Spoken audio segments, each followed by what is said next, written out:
మహిమ ఘనత ప్రభావం కలుగును గాక. సాయంకాలం మరి సంతోషంగా చేరువచ్చిన ప్రతి ఒక్కరికి ప్రభు యేసుక్రీస్తు నామమున శుభములు.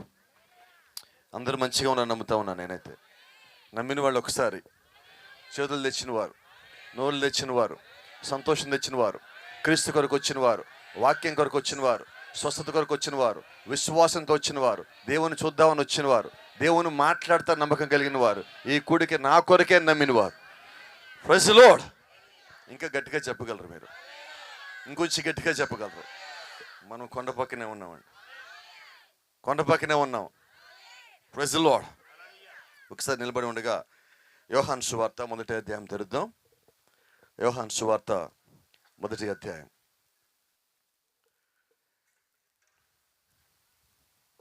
యోహాను సువార్త మొదటి అధ్యాయము 29వ వచనం నుంచి చదువుకుందాం.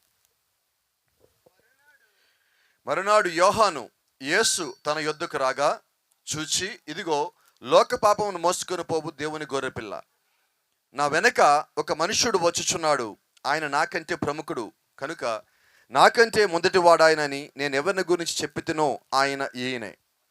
నేను ఆయనను ఎరుగనైతిని గాని ఆయన ఇశ్రాయేలుకు ప్రత్యక్షమగుటకు నేను నీళ్లలో బాప్తిజం ఇచ్చుటకు వచ్చితినని చెప్పెను.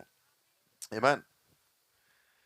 మరియు యోహాను సాక్ష్యం ఇచ్చుచు, ఆత్మ పావురము వలె ఆకాశం నుండి దిగివచ్చడు చూచితిని, ఆ ఆత్మ ఆయన మీద నిలిచెను. ఆమేన్. నేను ఆయనను ఎరుగనైతిని గాని నీళ్లలో బాప్తిజం ఇచ్చుటకు నన్ను పంపిన వాడు, జాగ్రత్త గుర్తుపెట్టుకుందాం ఈ మాట, బాప్తిజం ఇచ్చుటకు నన్ను పంపినవాడు, నీవు ఎవని మీద ఆత్మ దిగివచ్చి నిలుచుట చూతువో ఆయనే పరిశుద్ధాత్మలో బాప్తిజం ఇచ్చువాడని నాతో చెప్పాను. ఈయనే దేవుని కుమారుడని నేను తెలుసుకొని సాక్ష్యం ఇచ్చితినను. ఆమేన్. మరునాడు మరలా యోహానును అతని శిష్యులు ఇద్దరు నిలిచి ఉండగా అతడు నడుచుచున్న యేసు వైపు చూచి, ఇదిగో దేవుని గొర్రెపిల్ల అని చెప్పాను. అతడు చెప్పిన మాట ఆ ఇద్దరు శిష్యులు విని యేసుని వెంబడించరు. యేసు వెనకకు తిరిగి వారు తను వెంబడించడు చూచి, మీరేమి వెతుకుచున్నారని వారిని అడుగుగా వారు, రబ్బీ నీవు ఎక్కడ కాపురం ఉన్నామని ఆయన అడిగిరి. రబ్బీ అని మాటకు బోధకుని అర్థము. వచ్చి చూడుడని ఆయన వారితో చెప్పగా వారు వెళ్ళి ఆయన కాపురమున్న స్థలమును చూచి ఆ దినమున ఆయన వద్ద బస చేసిరి. అప్పుడు పగలు రమారమి 4 గంటల వేళ ఆయను. యోహాను మాట విని ఆయన వెంబడించిన ఇద్దరిలో ఒకడు సీమోను పేతురు యొక్క సహోదరుడైన అంద్రియా.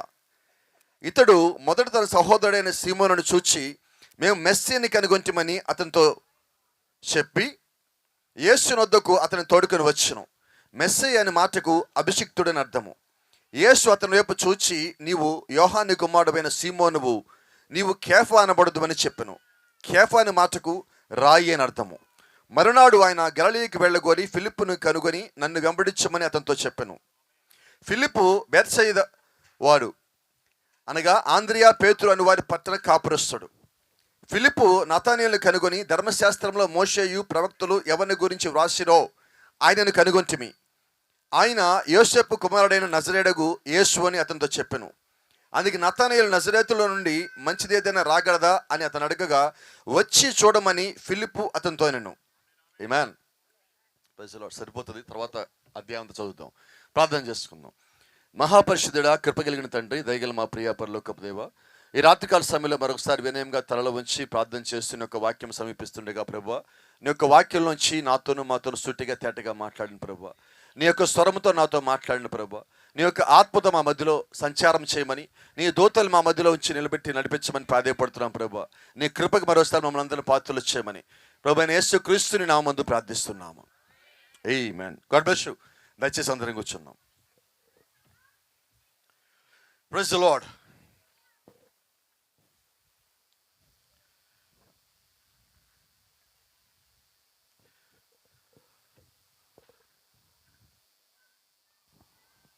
Praise the lord.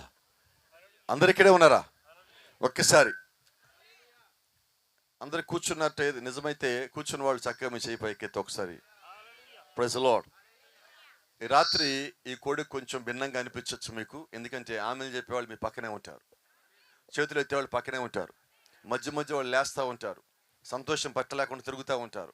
ఒక్కోసారి వాళ్ళ మీదకి ఆత్మ కూడా రావచ్చు, ఒక్కోసారి స్వస్థత కూడా పొందుకోవచ్చు, దయ్యాలు కూడా పారిపోవచ్చు, రక్షణ కూడా పొందుకునే వాళ్ళు ముందుకు రావచ్చు. కాబట్టి ఇది దేవుడిచ్చిన కొడుకుని నమ్ముతా ఉన్నా. హల్లెలూయా. ఈ రాత్రి మనం ఇక్కడ కూడుకోవటము యాదృచ్ఛికము కాదు. మనం అనుకోకుండా కూడుకోవాలా, ఆయన అనుకోబట్టి మనం కూడుకున్నాం. హల్లెలూయా. కాబట్టి ఈ కూడిక కేవలము ప్రభువైన యేసుక్రీస్తు మహిమార్థమే ఇక్కడ జరుగుతున్నది. హల్లెలూయా. రెండో సంగతి, వాస్తవం ఈరోజు 30వ తారీఖు అనుకుంటాను, 30వ తారీఖు. అయితే పాస్టర్ గారికి ఇక్కడ చర్చ్ స్టార్ట్ చేసి లేదంటే యానివర్సరీ 1వ తారీఖు. ఈ కూడిక ముందుగానే వచ్చింది. జనరల్గా ఏం చేస్తారంటే యానివర్సరీ అంటే ఆ రోజు కూడిక పెట్టుకుంటారు. మరి దేవుడే మిమ్మల్ని ప్రేమించి ఈ కూడిక 2 రోజులు ముందుకు జరిపించి మీకోసం ఇక్కడ పంపించున్నాడు. వాస్తవంగా చర్చిలో అక్కడ పెట్టాల్సిన కూడిక ఈరోజు ఇక్కడికి వచ్చింది. ఇది దేవుని యొక్క కృపని నమ్ముతా ఉన్నాం. దేవుని నామానికి మహిమ. ఇంకో చిన్న విషయం చెప్పాలి. వాస్తవంగా ఈ కూడికలో అయితే నేను ఉండకూడదు. మే 7వ తారీఖున జాంబియా వెళ్ళాలి. వచ్చే నెల వరకు నేను రాను. ఏం జరిగిందో తెలియదు. మరి ఈ కొడుకుల నిమిత్తమో లేదంటే పాస్టర్ గారు గట్టిగా ప్రార్థన చేస్తున్న ఆనంద్ పాస్టర్ గారు 1వ తారీఖు ఆయన చర్చ్ డెడికేషను. మరి వీళ్ళిద్దరు గట్టిగా ప్రార్థన చేస్తున్నట్టున్నారు. వాళ్ళు చెప్పారని మీరు కూడా ప్రార్థన చేస్తున్నట్టున్నారు. మరి దేవుడైతే నన్ను ఇదిగో ఇక్కడ నుంచోబెట్టున్నాడు. ఇది దేవుని యొక్క కృప. అందుకని నమ్ముతా ఉన్నా ఇది దేవుడి యొక్క చిత్తంలో ఏర్పాటు చేసిన కూడికై ఉన్నది. హల్లెలూయా. రెండోది, ఇప్పుడు మనం వాక్యం చదువుకున్నాం. ఈ వాక్యంలో కొన్ని ప్రశ్నలు నేను అడుగుతాను, మీరు నాకు మంచిగా సమాధానం చెప్తారనుకుంటున్నాను. ఎందుకంటే ఇక్కడ ఉన్న మీలో చాలామంది నాకన్నా బైబిల్లో సీనియర్లు అండి. నేను ధైర్యంగా చెప్తాను, నమ్మకంగా కూడా చెప్తాను. నేను బైబిల్ పట్టుకునేటప్పటికి మీరు బైబిల్లో పండితులు చాలామంది ఇక్కడ ఉన్న వాళ్ళలో. నిజమేనా? ఎవరు రామాయణం చెప్పట్లేదు, తేలేదా? ఇంటి దగ్గర పెట్టొచ్చారా? Praise the lord. ఈరోజు దేవుని చిత్తం అయితే ఒకే చిన్న వర్తమానం మాట్లాడుకుందాం. వచ్చి చూడండి. ఇంకంతకన్నా మనం ఇంకే పెద్దగా చెప్పొద్దు. అవునా? యేసుక్రీస్తు ఎక్కడ ఉన్నాడు?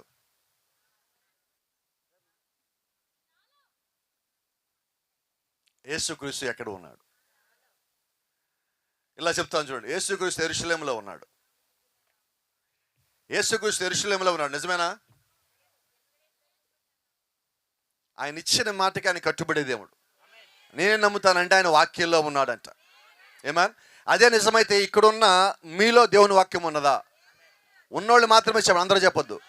దేవుని యొక్క వాక్యం మీలో ఉందా అంటే ఇప్పుడు యేసుక్రీస్తు ఎక్కడ ఉన్నాడు? వాక్యం ఎవరిలో ఉంటే ఆయన వారి దగ్గర ఉంటాడు. ఎందుకంటే ఆయన ఒక మాట ఇచ్చాడు, ఏ 2-3 కూడి ఉంటే నేను వారి మధ్యలో ఉంటా. ఆయన 2-3 ఉంటే ఆయన నామములో కూడుకొని ఉంటే ఆయన వారి మధ్యలో ఉంటానన్నాడు. నిజమేనా? ఇంతకీ ఆయన నామం ఏంటి? తండ్రా, కుమారుడా, పరిశుద్ధాత్మ. ఆయనకి ఒక నామం ఉన్నది. ఏం నామం అంటే ఆయన పేరు? రాజాములు రాలేదా? అరల వాళ్ళు రాలేదా? వచ్చేటప్పుడు నోళ్ళు తెచ్చారా మీరు? చెప్దామా? ఆయన పేరు చెప్దామా? ఇంకొకసారి. ఆయన నామం గట్టిగా చెప్తే దెయ్యాలు పారిపోతాయండి. సంతోషంగా చెప్తే లోపల చెత్త బయటికి పోతుందండి, అనారోగ్యం బయటికి పారిపోద్దండి, వ్యాధి బయటికి పారిపోద్దండి. హల్లెలూయా. ఆమేన్. భూమి మీద ఒకసారి మొట్టమొదటిగా యేసుక్రీస్తు పేరు ఒక సహోదరు నోట్లోంచి బయటకు వచ్చింది. మొదటిసారి యేసు అన్న పదం ఆమె నోట్లోంచి ఆ పదం రాగానే 6 నెలల ఒక మృత శిశువు ఒక వృద్ధ సహోదరి లోపల గర్భంలో ఉన్నాడు. ఆయన తెలుసా మీకు? ఏం జరిగిందో తెలుసా మీకు? తెలుసా ఏం జరిగినదో? ఆమె పేరేమో ఎలిజబెత్, ఈమె పేరు మరియా. ఈమె నోట్లోంచి ఎప్పుడైతే ఆ మాట వచ్చిందో ఆ మాట ఎలిజబెత్ చెవుల్లోకి పోలా, హృదయంలోకి వెళ్ళి, హృదయంలోంచి గర్భంలోకి వెళ్ళి, గర్భంలో ఉన్న శిశువుల్లోకి వెళ్ళి, శిశువు చెవుల్లోకి వెళ్ళి, చెవుల్లోంచి శిశువు యొక్క హృదయంలోకి రాగానే ఆ చిన్న పిల్లల లోపల నుంచి కదిలి ఆమెను చెప్తా ఉన్నాడు. Praise the lord. ఏం జరిగిందంటే ఆ చిన్న పిల్లోళ్ళకి కథలకి తీసుకొచ్చింది యేసు అనే నామం. ఈ రాత్రి మనము ఆయన నామం కింద కూడుకున్నాం. అప్పటికి ఆయన యేసే. ఇప్పుడైతే ప్రభు అయిన యేసుక్రీస్తు అయి ఉన్నాడు. ఆయన అభిషిక్తుడై ఉన్నాడు, ఆయన ప్రభువై ఉన్నాడు, ఆయన దేవుడై ఉన్నాడు, ఆయన రక్షకుడై ఉన్నాడు, ఆయన కృపనిచ్చువాడై ఉన్నాడు, ఆయన స్వస్థపరచువాడై ఉన్నాడు, ఆయన బలపరచువాడై ఉన్నాడు, ఆయన దీవించువాడై ఉన్నాడు, ఆయన ఆస్వాదించువాడై ఉన్నాడు, ఆయన రక్షించువాడై ఉన్నాడు, ఆయన లేవనెత్తువాడై ఉన్నాడు, ఆయన మన పక్కన ఉన్నవాడై ఉన్నాడు, మనతో ఉన్నవాడై ఉన్నాడు, ఇమ్మానుయేల్ అయి ఉన్నాడు. Praise the lord. ఆయన ఏ దేవుడు? ఇమ్మానుయేల్ దేవుడు. తెలుసా ఇమ్మానుయేల్ దేవుడు అంటే? ఎప్పటిదాకా? ఇదిగో సదాకాలము, యుగ సమాప్తి వరకు నేను మీకు తోడై ఉన్నాను. ఈ రాత్రి మనము ఉన్నవాడు అనువాడని దేవుణ్ణి కలిగి ఉన్నాం. ఐయామ్ దట్ ఐయామ్ అనే దేవుణ్ణి కలిగి ఉన్నాం. నిత్యము నీతో పాటు ఉంటానని నమ్మకమైన దేవుణ్ణి మనం కలిగి ఉన్నాం. కాబట్టి నమ్మకమైన దేవుణ్ణి స్తుతించడం సంతోషమేనా? ఆయన నామం పలకడం సంతోషమేనా? ఆయన ఆశీర్వాదం పొందుకోవడం సంతోషమేనా? ఆయన నామములోకి చేరడం సంతోషమేనా? ఆయన కృపను పొందుకోవడం సంతోషమేనా? హల్లెలూయా, ఆమేన్. మీరు గమనించండి, ఇక్కడ యేసుక్రీస్తు ఆయన భూమి మీదకి వచ్చినప్పుడు బాప్తిజం ఇచ్చే యోహాను భూమి మీద ఉండగా ఈయన అక్కడికి వచ్చి బాప్తిజం ఇచ్చే యోహానుతో నాకు కూడా బాప్తిజం అని అడిగాడు. ఎటువంటి దేవుడు అంటే, నేను మానవుడిగా వచ్చాను కాబట్టి, నేను నా వెనకాల వచ్చే వారికి రక్షణ మార్గం ఏర్పరచాలి కాబట్టి, నీవు నాకన్నా ముందు వచ్చినావు కాబట్టి, నాకన్నా ముందొచ్చి నా దోవను సరళం చేసేవాడు నీవు కాబట్టి, నీవు ఏర్పరిచిన ఆ మార్గంలో కూడా నేను కూడా వచ్చి నేను కూడా బాప్తిజం తీసుకుంటానని. జ్ఞాపకం ఉండదా? బాప్తిజం ఇచ్చే యోహాను ఏమంటున్నాడు? నేను నీ వద్ద బాప్తిజం పొందవలసి ఉండగా నువ్వేంటి నా దగ్గరికి వచ్చావు అని అంటున్నాడు. ఎప్పటికిలా కానీ, ఎప్పటికిలా కానీ, తర్వాత చూసుకుందాం మన లెక్కలన్నీ, ఎప్పటికైతే ఇలా కానీ. హల్లెలూయా. ఇప్పుడు యేసుక్రీస్తు నీళ్ళలోకి వెళ్ళి బాప్తిజం పొందుకున్నాడా? చెప్పండి, పొందుకున్నాడా లేదా? ఒక్క ప్రశ్న. ఎందుకంటే చాలా మంది క్రైస్తవులు ఇక్కడ ఉన్నారు.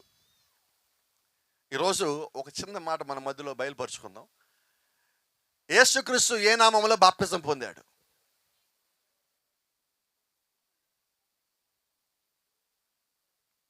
యేసుక్రీస్తు ఏ నామములో బాప్తిజం పొంది ఉన్నాడు?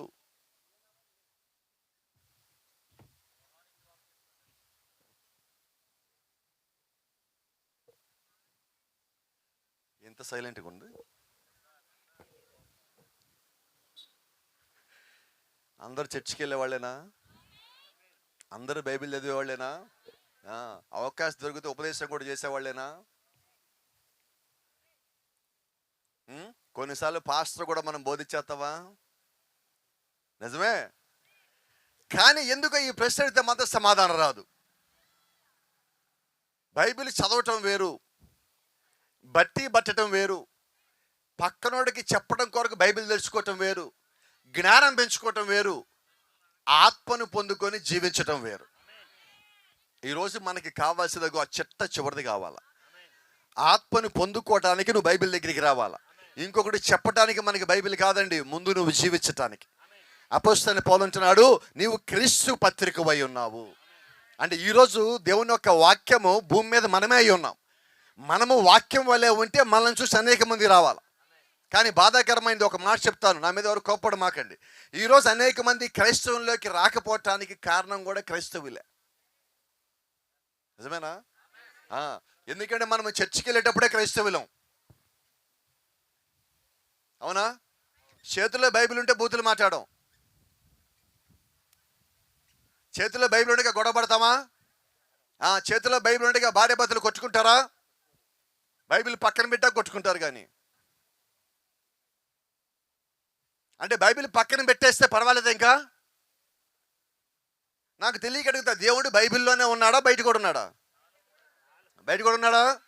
నువ్వు బైబిల్ పక్కన పెట్టేసి దేవుడు పక్కకి వెళ్ళిపోతాడు అనుకుంటున్నావా?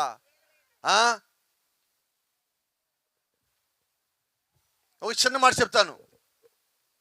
ఇలాగే ఒక కొండ ఉన్నది. ఈ కొండకి అవతల చుట్టుపక్కల మొత్తం తిరిగితే 25 కిలోమీటర్ల చుట్టుపక్కల వస్తుంది.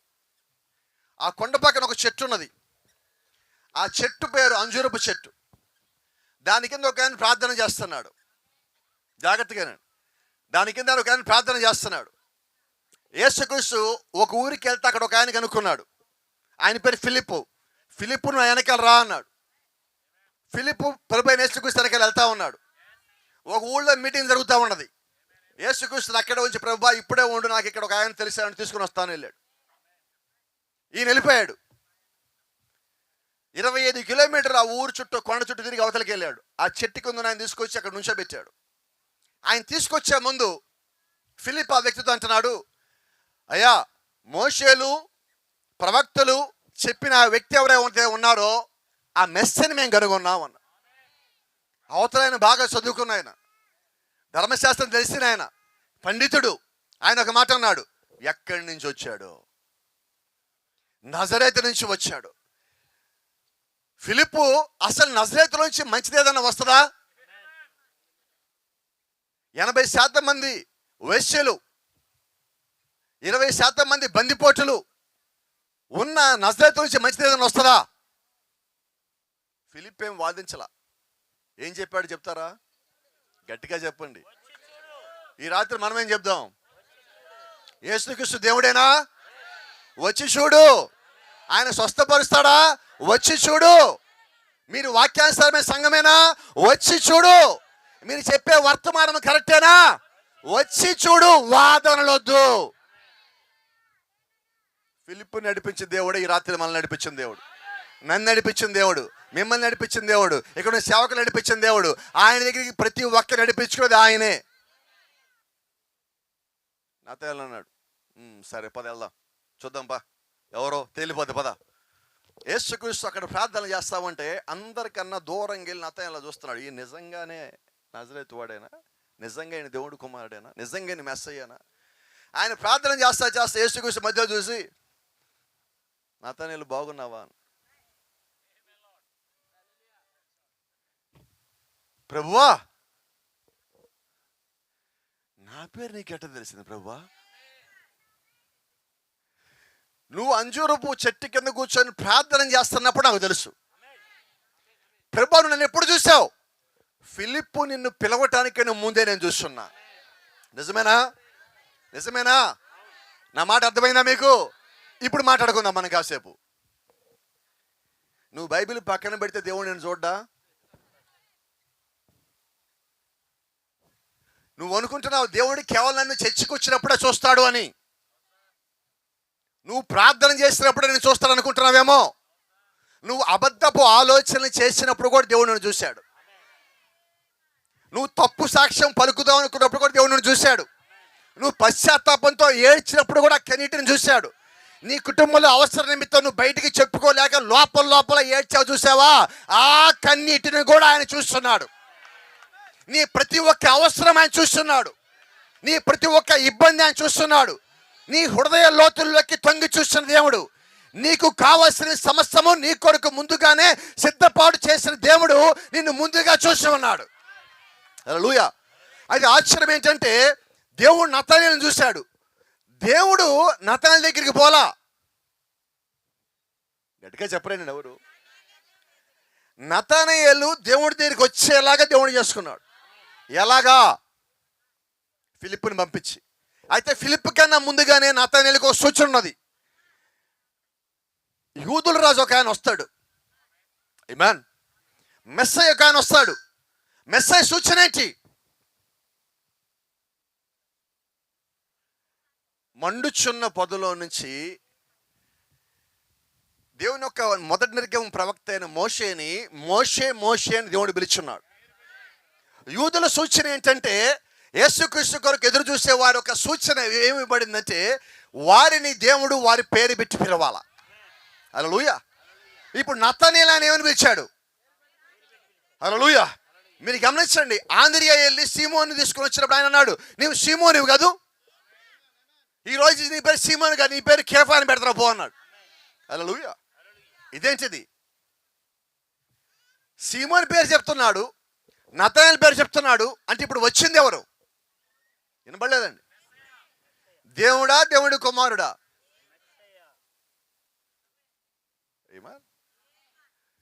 అంటే ఇప్పుడు దేవుడు భూమి మీదకి రావటానికి ఒక మార్గం ఏర్పాటు చేసుకున్నాడు. ఆయన రావటానికన్నా ముందు కొన్ని సూచనలు ఇచ్చాడు. ఏంటా సూచనలు అంటే ఆయన రాకడ వచ్చినప్పుడు, ఆ రాకడలో ఆయన వచ్చినప్పుడు ఆయన ఏమేం చేయబోతాడో ముందుగా చెప్పాడు. అయితే ఇవందరికీ చెప్పలేదు. ఇవందరికీ చెప్పలా, విశ్వాసులకు మాత్రమే చెప్పాడు. రెండో సంగతి, యేసుక్రీస్తు నీళ్ళల్లో బాప్తిజం పొందడానికి వచ్చినప్పుడు, నీళ్ళలోంచి బాప్తిజం పొంది బయటకు వస్తున్నప్పుడు ఆకాశం తెరవబడి పరిశుద్ధాత్మ పౌరం ఆకారంలో యేసుక్రీస్తు మీద వచ్చి నిలబడింది. ఆయన లోపలికి వెళ్ళింది ఆ పరిశుద్ధాత్మ. ప్రజలందరూ బాప్తిజానికి కూడి వచ్చినప్పుడు యేసు కూడా వాళ్ళలో వెళ్ళారు. అదే అక్కడ రాసి ఉన్నది. మరి అదే నిజమైతే వారందరూ అక్కడే ఉన్నారు. వారందరి మధ్యలోనే యోహాను యేసుక్రీస్తుకి బాప్తిజం ఇచ్చున్నాడు. Praise the Lord. అయితే అంతమంది మధ్యలో బాప్తిజం ఇచ్చినప్పుడు ఆ పౌరము పరిశుద్ధాత్మ పౌరం ఆకారంలో యేసుక్రీస్తు మీదకి వచ్చినప్పుడు ఏ ఒక్కరు చూడలా కానీ యోహాను ఒక్కడే చూస్తున్నాడు. ఎందుకో చెప్పగలరు ఎవరన్నా? అది యోహానికి ఇవ్వబడిన సూచన. ఏంటా సూచన? నువ్వు ఎవరి మీద అయితే పరిశుద్ధాత్మ పౌరం ఆకారంలో వచ్చి నిలుచుకుంటుందో నువ్వు ఆయన చూసినప్పుడు నువ్వు ఆయన ప్రకటించు, ఆయనే దేవుడు కుమారుడు. ఇది యోహానికి ఇవ్వబడిన సూచన. అంతమంది మధ్యలో దేవుడు ఎవరితో మాట్లాడాలనుకున్నాడో వాళ్ళతో నేరుగా సూటిగా మాట్లాడే దేవుడై ఉన్నాడు. వాళ్ళకి మాత్రమే కనిపించుకునే దేవుడై ఉన్నాడు. నేను నమ్ముతా ఉన్నా, ఈ రాత్రి ఆయన బిడ్డలు ఇక్కడ నమ్ముతున్నా, ఆయన కుమారులు ఇక్కడ నమ్ముతా ఉన్నా, ఆయన కుమార్తెలు ఇక్కడ నమ్ముతా ఉన్నా. ఈ రాత్రి కూడా నతనేలుని పిలిచే దేవుడు మన మధ్యలో ఉన్నాడు. ఈ రాత్రి కూడా పరిశుద్ధాత్మలాగా వచ్చే దేవుడు మన మధ్యలో ఉన్నాడు. ఎందుకంటే బైబిల్ చెప్తా ఉన్నది, ఆయన నిన్న నేడు నిరంతరము, ఈ రాత్రి, ఇప్పుడు, ఇక్కడ, ఈ కూడికలో, అక్కడ ఎలాగైతే ఉన్నాడో ఆయన ఇక్కడ అలాగే ఉన్నాడు ఈ రాత్రి. Praise the Lord. దేవుని నామానికి మహిమ, ఘనత, ప్రభావం కలుగును గాక. ఆమేన్. కొంచెం జాగ్రత్త. నతనేలు పేరు పెట్టి పిలిచిన తర్వాత దేవుడు చెప్తున్నాడు, నతనేలు నిన్ను పేరు పెట్టి పిలిచిన నువ్వు ఆశ్చర్యపడుతున్నావా? నిన్ను పేరు పెట్టి పిలిచిన నన్ను నమ్ముతున్నావా? రబ్బూని, అవునయ్యా. బోధకుడా, అవునయ్యా. ఉపదేశకుడా, అవునయ్యా. ఆయన అంటున్నాడు, నువ్వు నమ్మావు కాబట్టి ఇదిగో నువ్వు ఇంకా గొప్ప కార్యాలు చూస్తావు. దేవదూతలు కిందకి దిగటం పైకి పోవడం కూడా నువ్వు చూస్తావు. ఆమేన్. ఎట్లాంటి ఆశీర్వాదం అది? మంచిదేనా కాదా? మరి ఈ రాత్రి మన సంగతి ఏంటి? వినపడలేదండి.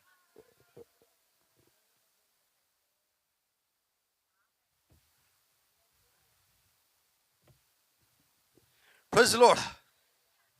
నేను నమ్ముతా ఉన్నా ఈ రాత్రి అదే దేవుడు మనకి తోడుగా ఉన్నాడు. ఆయన అక్కడ నతనేలుకి ఎటువంటి కృపనిచ్చాడో ఈ రాత్రి నీకు నాకు అదే కృపనిచ్చాడు. అయితే ఆశ్చర్య విషయం ఏంటంటే, నువ్వు దూతలను పైకి ఎక్కడం కిందకి దిగడం చూస్తావో తెలియదు కానీ, మనిషి కుమారుడు పైకి వెళ్ళటం కిందకి వెళ్ళటం చూస్తావో తెలియదు కానీ, నీకు ఆ సంగతి మాత్రం చెప్తా, నువ్వు దూతలను గ్యారంటీగా చూస్తావు.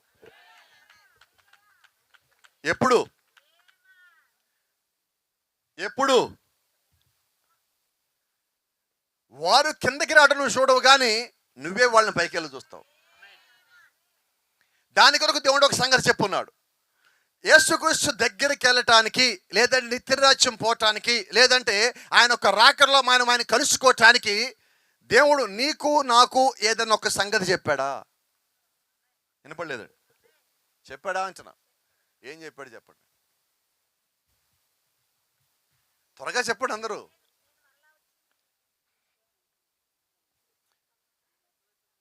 మత్తయి సువార్త 4వ అధ్యాయంలో యేసుక్రీస్తు చెప్పిన మాట ఒకటి ఉన్నది.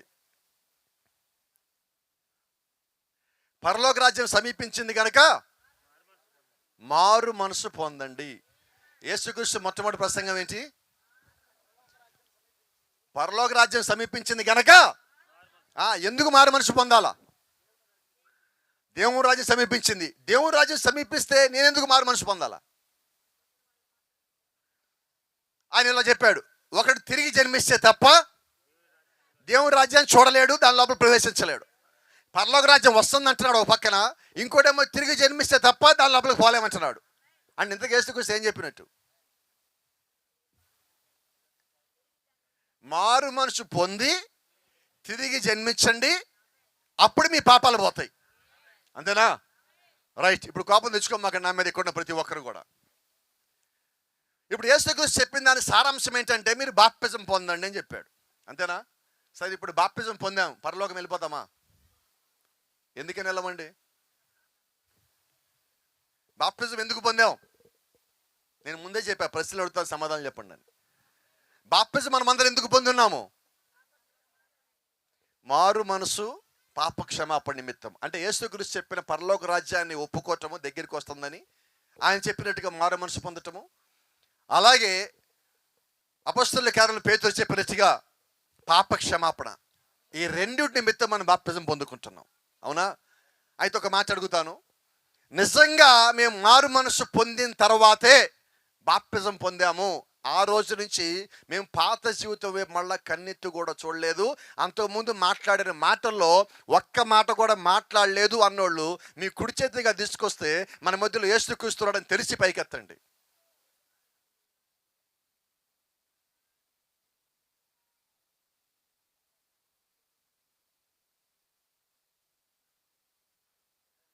ఒకవేళ టైం తీసుకుంటారా, ఆగమంటారని కొద్దిసేపు? అక్కర్లేదా? ఎత్తే ఆలోచన లేదు ఎవరికి?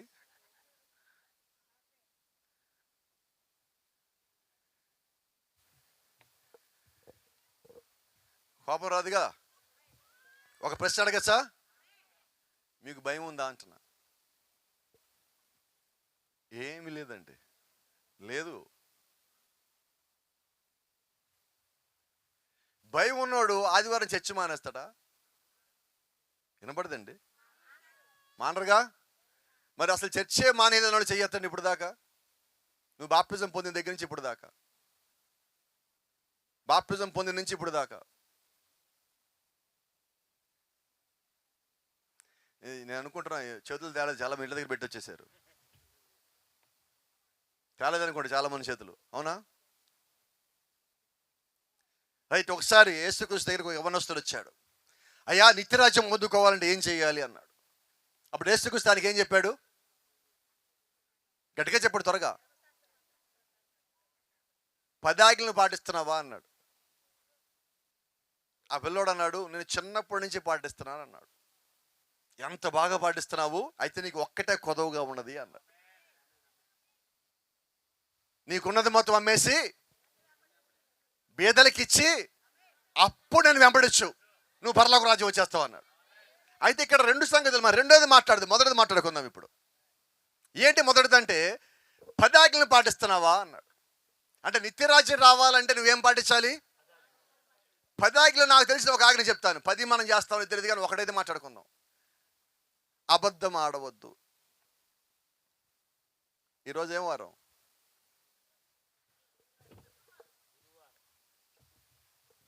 పోయిన ఆదివారం చర్చికి వెళ్ళారు అందరూ, ఎల్లుండి చెయ్యొద్దండి. Praise the lord. God bless you. దేవుడు మిమ్మల్ని అందరూ దీవించును గాక. ఆదివారం చర్చికి వెళ్ళిన దగ్గర నుంచి ఇప్పుడు దాకా మేము అబద్ధం ఆడలేదని చెయ్యొద్దండి.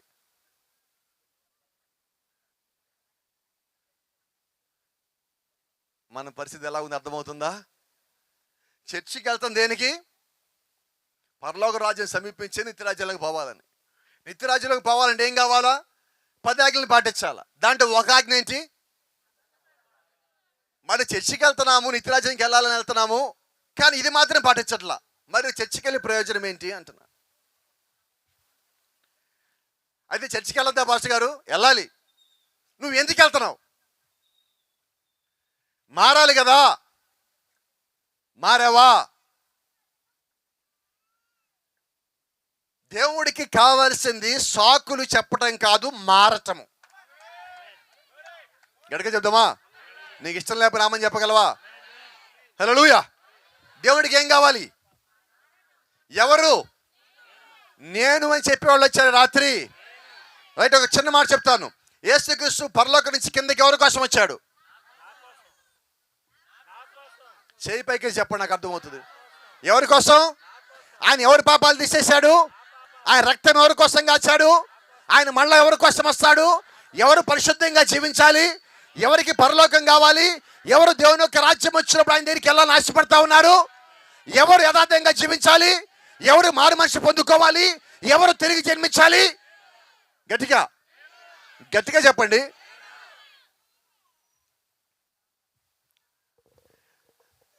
ఎప్పుడు తిరిగి జన్మిస్తారు? అందరు నేనే అన్నారు. మంచి, నాకు చాలా సంతోషం అనిపించింది. ఎప్పుడు తిరిగి జన్మిస్తారు? ఈ రాత్రే నువ్వు మారవలసి ఉన్నావు. రేపు కాదు, ఎల్లుండి కాదు, జనవరి లేదా డిసెంబర్ 31వ తారీఖు రాత్రి కాదు, నువ్వు ఈ రోజే నువ్వు మారాల. ఆమేన్. చాలా మంది ఈరోజు చూస్తూ ఉన్నాం, నీళ్ళల్లోకి వెళ్ళి బాప్టిజం పొంది మళ్ళీ వెనక్కి తిరిగి వచ్చేసి పాత జీవితం ఎలాగుందో మళ్ళీ అదే జీవిస్తూ ఉంటారు. ఈ కాలం వర్తమానం ఒక మాట చెప్తుంది, నువ్వు 100 సార్లు బాప్తిజం పొందినా నువ్వు పరలోక రాజ్యానికి రావు. 100 సార్లు పొందినా. ఇప్పుడు మన బాప్తిజం అంటే చాలాసార్లు ఏం చేస్తామంటే స్థానికంగా ఉన్న పాస్టర్ గారు బాప్తిజం ఇస్తే మనకి పెద్దగా ఇష్టం ఉండదు. ఎవరు రావాలా? వినబడదండి, వినబడలా. కొత్త పాస్టర్ కాదు, పెద్ద పాస్టర్ గారు రావాలా. ఏ పాస్టర్ గారు రావాలి? ఆ పెద్ద పాస్టర్ గారు నీళ్ళలో ఇస్తేనే మనం తీసుకున్నట్టు. నీకు సంగతి అర్థం కాలేదు. బాప్తిజం ఎవరు ఇచ్చారన్నది ముఖ్యం కాదు, తీసుకున్నోడు మారు మనసు పొందాడు లేదా ముఖ్యం. నా మాటలు మీకు అర్థమవుతున్నాయా? నాకు తెలిసి మలావి అని ఒక దేశం ఉన్నది, చాలా చిన్న దేశం, ఆఫ్రికా దేశాల్లో ఒక దేశం. ఆ దేశంలో జాన్ కట్యాలే అని ఒక సహోదరుడు ఉన్నాడు, నా స్నేహితుడు. ఆయన కొన్ని టేపులు తీసుకెళ్ళి అడవిలో పెడతాడు. ఇలా పెట్టుకొని బయట రోడ్డు మీద కూర్చొని ఇలా బాక్సులు పెట్టుకొని టేప్ ఆన్ చేస్తాడు. ఒక పాస్టర్ గారు మాట్లాడిన ప్రసంగం అవన్నీ అయిపోయాక అడవిలో ఉన్న వాళ్ళకి బాప్తిజం ఇస్తూ ఉంటాడు. అలా ఒక అడవిలో ఉన్న ప్రతి ఒక్కడికి ఆయన బాప్తిజం ఇచ్చేశాడు. ఇక ఎవడు మిగిలిలేడు అడవిలో. ఒకసారి ఆయన బాప్తిజాలు ఇస్తున్న ఫోటోలు కొన్ని బయటకు వచ్చినాయి, నా దగ్గర కూడా ఉన్నాయి ఆ ఫోటోలు. ఆ నీళ్లు ఎలాగున్నాయి అంటే పూర్తిగా మురికితో నిండిపోయి ఉన్నాయి, మట్టి మురికి. దానిలో బాప్తిజం పొందటానికి ఒక 100-150 మంది వెనకాల లైన్లో నిలబడి ఉన్నాడు మురికి నీళ్ళల్లో. Praise the Lord. ఇక్కడున్న మనలో ఎవరన్నా మురికి నీళ్ళలో బాప్తిజం ఇస్తామంటే వినబడలా.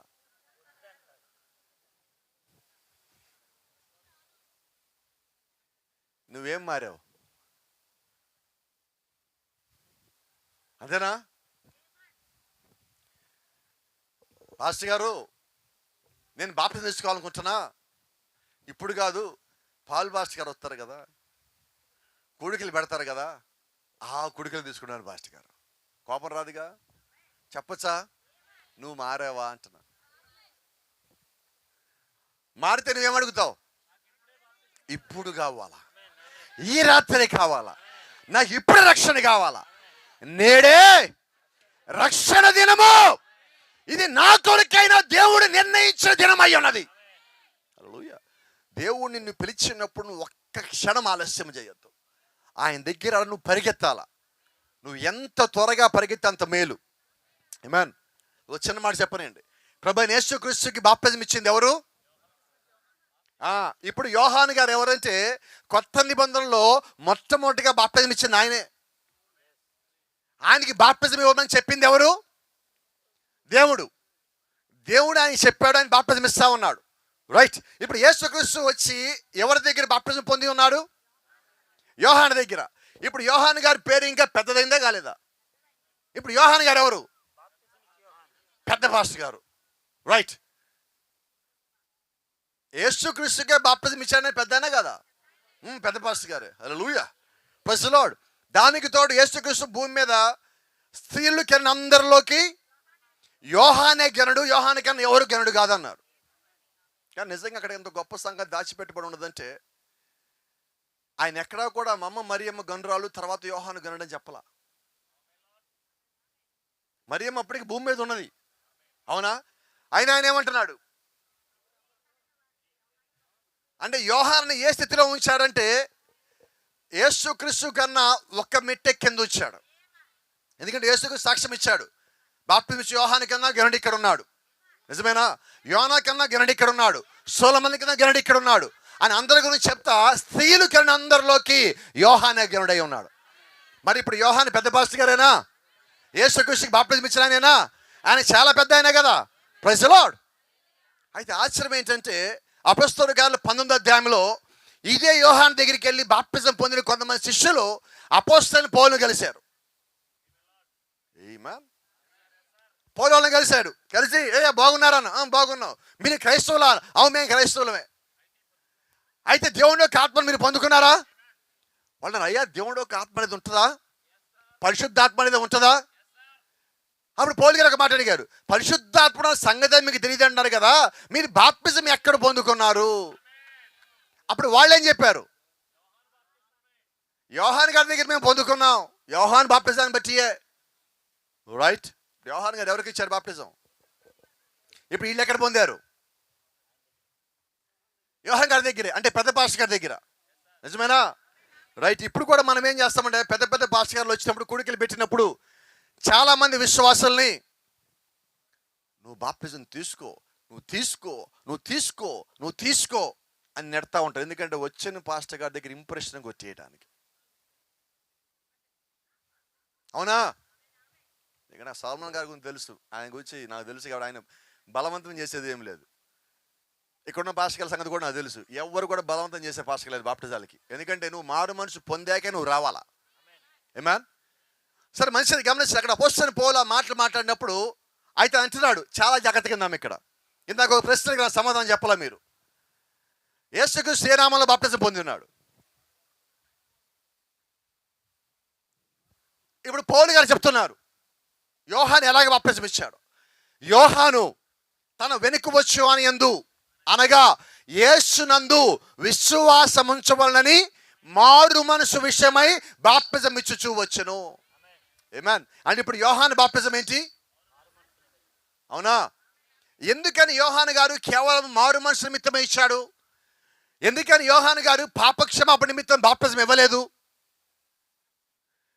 అప్పటికి యేసుక్రీస్తు ఇంకా సిలువ మోయలేదు, ఆయన సిలువ మరణం చెందలేదు, ఆయన ఇంకా సమాధిలోకి పోలేదు, ఇంకా సమాధిలోంచి బయటికి రాలేదు, ఆ రక్తానికి విలువ రాలేదు. ఎందుకంటే హెబ్రీయుల రాసిన పత్రికలో ఒక మాట ఉన్నది, మరణశాస్త్రం రాసిన వాడు మరణిస్తే తప్ప ఆ శాస్త్రం చెల్లదు. యేసుక్రీస్తులో రక్తం ఉన్నది, అది పరిశుద్ధమైన రక్తము, అది మరియ రక్తం కాదు, యోసేపు రక్తం కాదు, అది పరలోకపు రక్తము. ఆ రక్తానికి విలువ ఎప్పుడు వస్తుంది? ఆయన మరణించి పాతిపెట్టబడి తిరిగి లేచిన తర్వాత ఆ రక్తంలో స్వస్థత వస్తుంది, ఆ రక్తంలో రక్షణ వస్తుంది, ఆ రక్తంలో కృప వస్తుంది, ఆ రక్తము సమస్తాన్ని జయించింది అయి ఉంటుంది. ఆమేన్.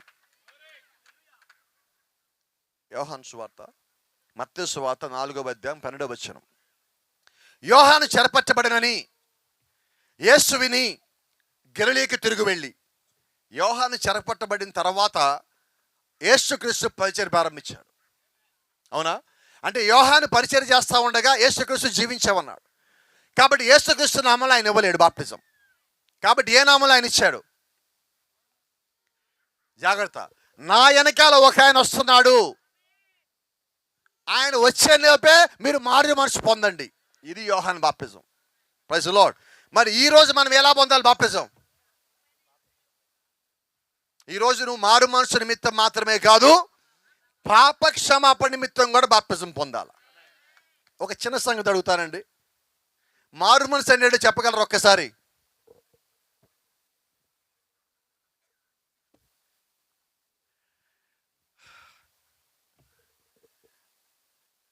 ఇట్లా ఉంటే నేనేమనుకోవాలి? మారు మనసు పొందారనుకోవాలా, పొందలేదనుకోవాలా?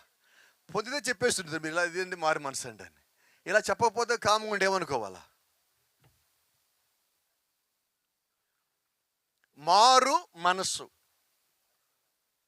మారినా ఏం మారింది? ఏం మారింది? మనసు మారింది. సరే, ఏం మారింది?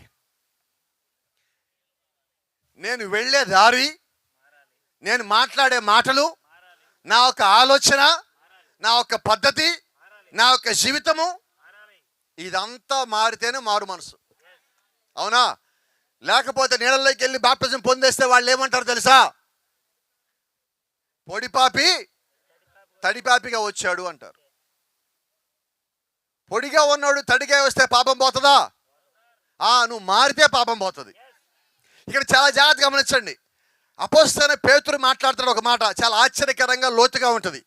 అది మనం చదువుకుంటా పోతూ ఉంటాం, లోపలికి పోయి చాలా అర్థమవుతుంది. మారు మనస్సు పొంది పాపక్షమాపణ నిమిత్తము. నువ్వు మారు మనసు పొందాకే పాపక్షమాపణ పొందుకుంటావు. నువ్వు మారు మనసు లేకుండా బాప్టిజం పొందితే కోపడ. మాకు ఒక మాట చెప్తా, ఇక్కడ చాలా మంది ఉన్నారు నాకు తెలిసి, పెళ్ళిళ్ళకి బాప్టిజాలు పొందుతారు. అవునా? పేతురు గారు ఏం చెప్పారు? మారు మనసు పొంది పాపక్షమాపణ నిమిత్తము మీలో ప్రతివాడు బాప్టిజం పొందండి. అయితే చాలా మంది పాస్టర్ గారు బాప్టిజం ఎందుకు ఇస్తున్నారు?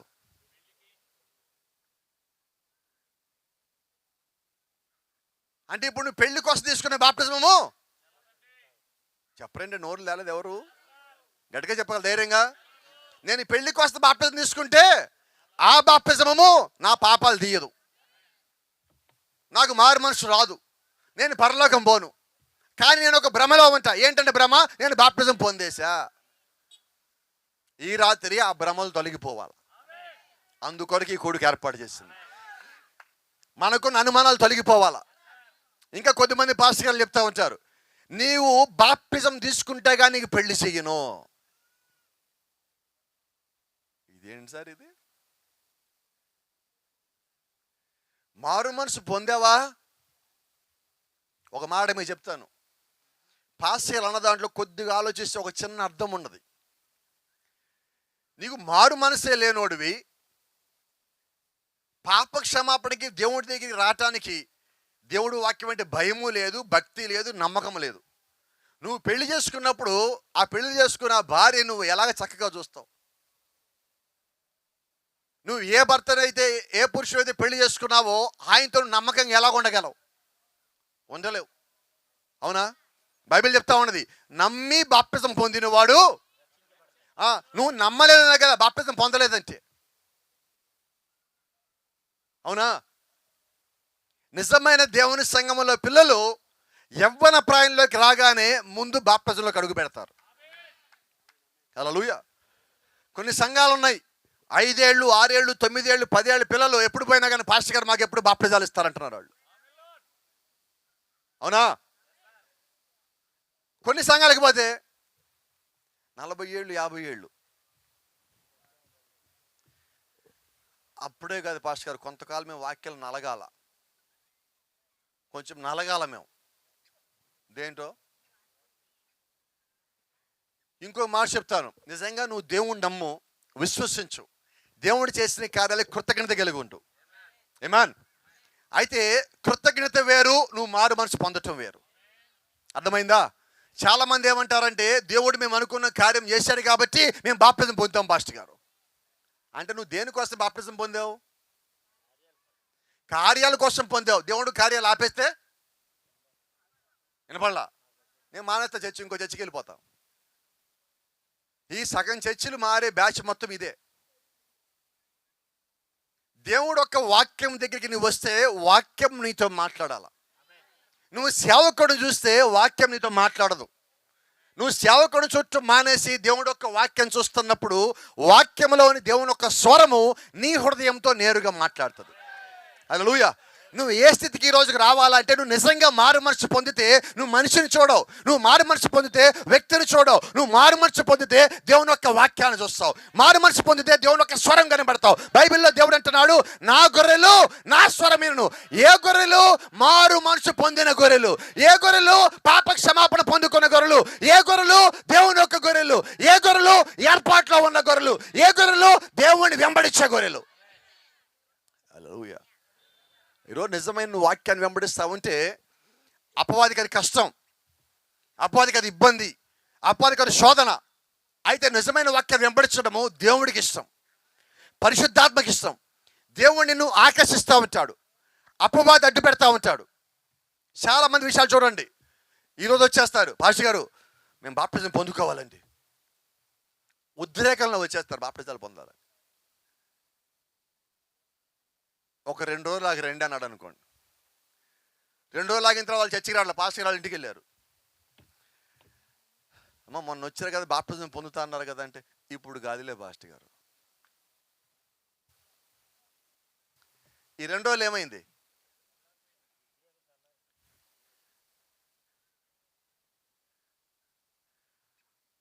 పొయ్యి మీద పాలు పెట్టాక పొంగొస్తుంది. చెప్పండి గట్టిగా. అపవాది ఏం చేశాడు? మనమేమయ్యాం? ఇదిగో ఇష్టాక కుడికి బిగినలో గట్టిగా ఉంటాం, కాసేపు చల్లబడతాం. ఆ స్టార్టింగ్లో ఉండే ఉద్రేకం మధ్యలో రాగానే అబ్బా అంతే.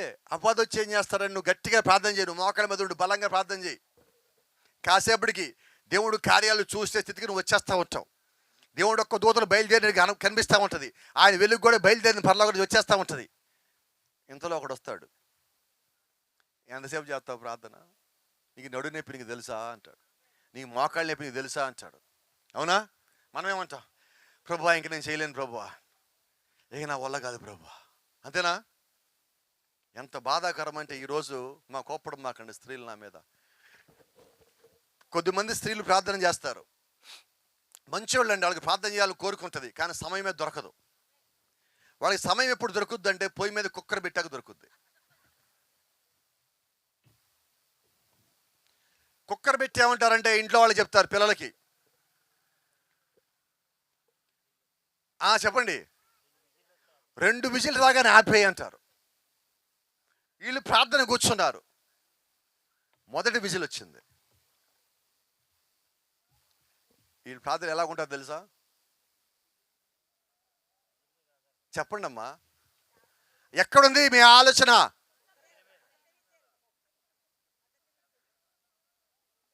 మీ టైం బాగోక 2వ విజిల్ కూడా మోగింది. చెప్పండి, ఇప్పుడు ఇంట్లో పిల్లలను పిలుస్తారండి, ఆపేవా లేదా? నేను ప్రార్థన చేసుకుంటే కనబట్టలేదా నీకు? ఎక్కడ చేసావు నువ్వు ప్రార్థన? ఎక్కడ చేసావు? నువ్వు దాని పొద్దుల పొయ్యి దగ్గర ఉంటాం బేలు, ఆ విజిలైనా చూస్తా కూర్చో నువ్వు. ఈ భక్తి చేయమాకండి, దేవుడికి ఇది వద్దు. కొద్దిమంది చర్చిలో ఉంటారు, ఆదివారం చుట్టాలు ఇంటికి రమ్మంటారు. ఆ రోజే పాస్టర్ గారి మీద దేవుడు ఒక ఆత్మ వచ్చింది. ఎప్పుడు 12 గంటలకే అయిపోవాలి చర్చి. చెప్పండి, వినపడలా? 2 అయ్యింది. ఆయన ఉద్యమంగా ఊగిపోతున్నాడు. పెంతుకొస్తే మన మేడగదిలో దిగిన పేతురు వల్లే మాట్లాడుతున్నాడు. వీళ్ళు ఎలాగొచ్చారు?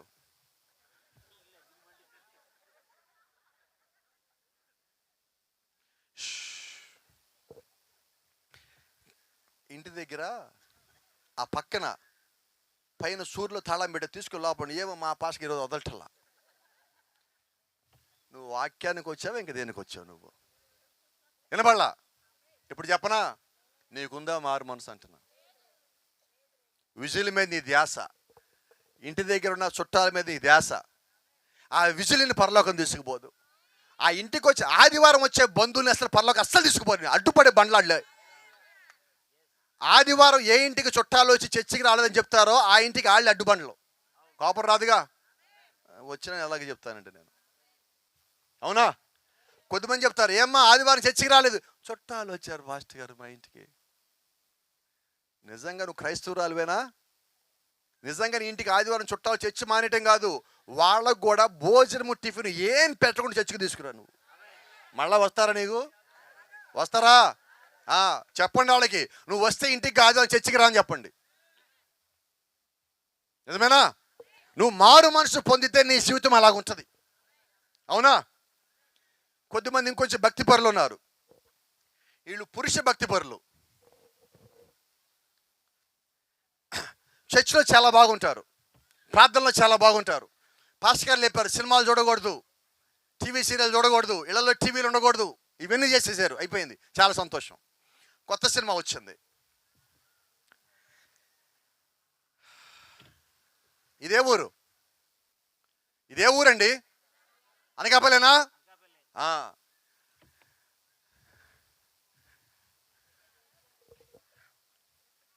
చెప్పండి, మీకు తెలుసు కదా. వైజాగ్ వెళ్ళి చూద్దాం, అక్కడ పడితే ఎవరు చూడగా మనల్ని. అనకాపల్లిలో వెళ్తే బిలివర్లు చూస్తారు, పాస్టర్ గారు చెప్తారేమో. అయితే వైజాగ్ వెళ్తే నతానియేలు, నువ్వు ఆ చెట్టు కింద ఉన్నప్పుడు నేను చూశాను. నతానియేలు, నా మాట మీకు అర్థమైందా? దేవుడిని ఎక్కడున్నప్పుడే చూశాను నేను. కొద్దిమంది స్త్రీలు, ప్రత్యేకించి యవ్వన స్త్రీలు, కొద్దిమంది ప్రేమలో పడతారు. వీళ్ళు ఇళ్లల్లో తల్లిదండ్రులు చూస్తారని చెప్పి ఈ పిల్లలు ఏం చేస్తారు తెలుసా? ఆ అబ్బాయి బండి మీద వెళ్ళేటప్పుడు వెనకాల కర్చీఫ్ ముఖాన్ని కట్టుకొని బండి మీద కూర్చొని వెళ్తూ ఉంటారు. ఏంటమ్మా అది? పోన్లే, థ్యాంక్ యూ. మరి నాకు అట్టండి తెలియదు. స్కార్ఫ్ అని ఒక ముసుగు కట్టుకొని తిరుగుతారు, అవునా? వాళ్ళ ముసుగు కట్టుకొని ఏమనుకుంటారు? గట్టిగా చెప్పరండి అమ్మా నాకు. ఎవరు? నతానేలు. చెట్టు కిందనప్పుడు నేను చూసాను. నేను అమ్మా సిస్టరు నువ్వు ముసుగు కట్టుకున్నప్పుడే నేను చూశాను నేను. అంటే రేపు పొద్దున్న నీ సంగతి ఏంటి? నా మాటలు మీకు అర్థమవుతున్నాయా? నువ్వు మారు మనసు పొందావా అంటున్నా. నువ్వు మారు మనసు పొందితే ఎలాగ ఉండాలంటే నువ్వు వాక్యానుసారంగా ఉండాలి. నువ్వు పురుషుడు అయినా స్త్రీ అయినా కూడా నువ్వు వాక్యాన్నే మొదటగా ప్రేమించాలా. ఎందుకంటే దేవుడు నిన్ను ప్రేమించాడు, దేవుడు నీ కొరకు వచ్చాడు, నీ కొరకు రక్తం కార్చాడు. ఆయన చేయాల్సిన మొత్తం చేసి నిన్ను అడిగిందల్లా ఒక్కటే, నువ్వు మారు మనసు పొందు. నువ్వు మారు మనసు పొందితే దేవుడు నీకు ఇంకొక శక్తినిచ్చాడు. ఏంటంటే నీ పాపాలు తీసేస్తా. అంటే ఇప్పుడు నేను మారు మనసు పొందకపోతే వినబడలా? అందరూ చెప్పట్లేదు ఎందుకని ఈ రాత్రి? పాపాలు నీతో పాటే ఉండిపోతాయి. అంటే నేను ఇప్పుడు రక్షణ పొందినా అది రక్షణ కాదు. నువ్వు చర్చి విశ్వాసివి కాదు, యేసుక్రీస్తు విశ్వాసివి. నువ్వు అనకాపల్లి సంఘమో, ఆరిలోవ సంఘమో, రాజాం సంఘమో కాదు, యేసుక్రీస్తు సంఘం అనే శరీరంలో విశ్వాసివి. నువ్వు ఇక్కడ అక్కడ కాదు, నువ్వు క్రీస్తు శరీరంలో భాగమై ఉన్నావు. అందుకని అపోస్తలుడు పౌలు అంటాడు, నువ్వు అనకాపల్లిలో బాప్టిజం పొందావంటల్లా, ఆరిలోవాలో బాప్టిజం పొందావంటల్లా, నువ్వు గుంటూరులో బాప్టిజం పొందావంటల్లా. మనమందరము ఒక్కటే శరీరంలోకి బాప్టిజం పొందుతమి. ఆ ఒక్కటే శరీరము ప్రభువైన యేసుక్రీస్తు శరీరం అయి ఉన్నది. హల్లెలూయా. అంతతో ఆపేలేదు. మనమందరము ఒక్కటే ఆత్మలో పానం చేసి తిమి. ఏ ఆత్మ? వినబడలేదు. ఏ ఆత్మ? మారు మనసు పొంది పాప క్షమాపణ నిమిత్తము ప్రతివాడు ప్రభువైన యేసుక్రీస్తు బాప్తిజం పొందినప్పుడు పరిశుద్ధాత్మను వరమని పొందుకుంటారు. అంటే మనం నిజంగా మారు మనసు పొంది పాప క్షమాపణ నిమిత్తంగా బాప్తిజం పొందుకుంటే ఆ పరిశుద్ధాత్మ మనం పొందుకుంటాం. అపోస్తలుడు పౌలు అంటాడు, మనమందరము ఆ ఆత్మని పానం చేశాము. ఎప్పుడు? మారు మనసు పొందాక, పాప క్షమాపణ పొందాక. ఇంకా ఈరోజు మనం ఏం చేస్తున్నామంటే, మేము పెద్ద చర్చికి పోతున్నాం, మేము కొత్త చర్చికి పోతున్నాం, ఇంటి పక్కన చర్చికి పోతున్నాం. యేసు గురించి దగ్గరికి వెళ్తున్నావా? ఎక్కడికి వెళ్దాం? మాకు యేసు గురిస్తే పని లేదండి. చెప్పొచ్చు ఇంకో మాట. ఈరోజు ఎలాగైపోయినదంటే, యేసుక్రీస్తుకి కులం ఉన్నదా? కానీ చాలామంది విశ్వాసులకు కులం కావాలా. పాస్టర్ గారు ఏ కులపడై ఉండాలా? ఏ కులం? మావాడు. పాస్టర్ గారు మావాడండి. అయితే 2 కాకపోతే 3, అంతేనా? సరే అడుగుతున్నాను, యేసుక్రీస్తు ఏ కులం? మనోడు కాదుగా. అయితే మనోడు కాదుగా యేసుక్రీస్తు. ఏం చేద్దాం మరి? వదిలేద్దాం ఆయన కూడా? మా అమ్మాయికి పెళ్లి చేయాలా? చెప్పండి, గట్టిగా చెప్పండి. మా అబ్బాయికి పెళ్లి చేయాలా? పాస్టర్ గారు మంచి అమ్మాయిని, మంచి ప్రార్థనాపరురాలని, చక్కగా ఉండాలి, అందగత్తై ఉండాలి, గుణవత్తై ఉండాలి, బుద్ధిమంతురాలయ్య, ప్రార్థనాపరురాలు ఉండాలి, అత్తమామ బాగా చూసుకోవాలి, కాళ్ళు కింద పెట్టరి కూడా చూసుకోవాలి. పాస్టర్ గారు మా కులంలో చూడండి పాస్టర్ గారు, మా కులంలో ఉండాలి. అవునా? పొందావా? నువ్వు మారు మనసు పొందావా? పొందలా. ఎందుకు వెళ్ళావు చర్చికి? తెలియలా. పొలమని వెళ్ళావు. ఒక సామెత ఉంది, పొల్ల వ్యాపారం వెళ్ళాడు వచ్చాడు. ఎందుకు వెళ్ళావురా? ఏమో అందరూ వెళ్ళాలనుకున్నా, నేను కూడా వెళ్ళొచ్చాను. నాకేం తెలుసు? ఎందుకు వెళ్ళావు చర్చికి? అందరూ వెళ్తా, నేను కూడా వెళ్ళాను వచ్చాను. అంతేనా? కాదు, నువ్వు అలాంటి వాడివి కాదు, నువ్వు అలాంటి దానివి కాదు. నాకు తెలుసు నువ్వు అలాంటి దానివి కాదని. నీ బంధువుల ప్రభావం నీ మీద ఉన్నదేమో. ఈ రాత్రి చెప్పు, నాకు బంధువుల కన్నా యేసుక్రీస్తు ఎక్కువ. వినపడాలి రాత్రి నాకు. నీకు బంధువుల కన్నా ఆయనే ఎక్కువ, స్నేహితుల కన్నా ఆయనే ఎక్కువ, నీ ఇంట్లో ఉన్న అందరికన్నా ఆయనే ఎక్కువ. ప్రభువైన యేసుక్రీస్తు అంటున్నాడు, నీ హృదయంలో నాకు మొదటి స్థానం కావాలి. I want to be first in your heart.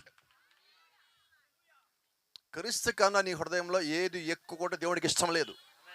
నీకు బాధ కలిగించిన ఒక మాట చెప్తా, నీకు ఇబ్బంది కలిగించిన ఒక మాట చెప్తా. నువ్వు క్రీస్తు కన్నా దేన్ని ఎక్కువ ప్రేమించొద్దు. ఎందుకో చెప్పనా? నువ్వు క్రీస్తు కన్నా ఎక్కువగా ఏదైనా ప్రేమిస్తే అది నువ్వు కోల్పోతావు. అందుకని చెప్తున్నా, ఇది హెచ్చరికే నీకు. యేసుక్రీస్తుని మించి నువ్వు ప్రేమించావా, దాన్ని పోగొట్టుకుంటావు. యేసుక్రీస్తు కన్నా ఏది నువ్వు ఎక్కువగా ప్రేమించొద్దు. నా మాటలు మీకు అర్థమవుతాయి అనుకుంటున్నా. కోల్పోయిన వాళ్ళకే ఈ రాత్రి నేను చెప్పింది అర్థమవుతుంది. అవునా? నువ్వు అన్ని వేళలా నువ్వు దేవుని ముందు పెట్టు.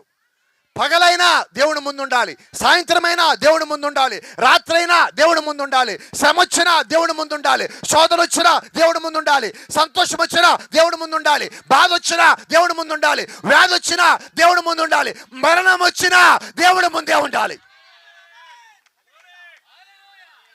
ఆమేన్. అపోస్తలుడైన పౌలు అంటున్నాడు, ఆయన రోడ్డు మీద తీసుకొచ్చి ఒక చెక్క దొంగ ఆయన ముందు పెట్టి, తల ఆయన మీద పెట్టి, మోకాళ్ళు వంచి తల అక్కడ పెట్టి కత్తి పైకెత్తినప్పుడు యేసుక్రీస్తు దేవుడు కాదని చెప్పి అంటున్నాడు.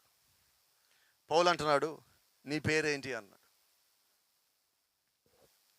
ఆ కత్తి పైకెత్తాడు అంటాడు, నా పేరు మరణం అన్నాడు. పౌలు అంటున్నాడు, నీ ముళ్ళు ఎక్కడా అన్నాడు. భయపడ్డా? మనం బంధువులకు భయపడతాం, అవునా? నువ్వు ఆ చర్చికి పోతే డబ్బులు ఇవ్వని జాగ్రత్త. ఏం చేద్దాం? పాస్టర్ గారు మా ఇంటి ఒప్పుకోలేదు, పాస్టర్ గారు చర్చి రాలే. ఎవరికి భయపడ్డావు? ఒక పాస్టర్ నాకు ఒక మాట చెప్పారు, ఆ మాట నాకు చాలా బాగా ఇష్టం. విశ్వాసం ఉన్న చోట భయం ఉండదు. బైబిల్ ఇంకో మాట రాశారు, నాకు ఇష్టమైన మాట, పిరికోళ్ళు పరలోక రాజ్యం రారు. ఆమేన్. నువ్వు చర్చికి వచ్చి మారు మనసు పొంది పాప క్షమాపణ కానీ పొందుకుంటే నీ దగ్గర భయం ఉంటుందా? ఉండదా? నువ్వు దేనికి భయపడాలి? ఇప్పుడు దేవునికి భయపడాలి. దేవునికి భయపడేవాడు లోకానికి భయపడతాడా? ఒక చిన్న మాట మీకు జ్ఞాపకం చేస్తా. నేను శివాలయం గుళ్ళో పూజారిగా ఉన్నవాడిని, బ్రాహ్మణ కుటుంబంలో పుట్టినవాడిని.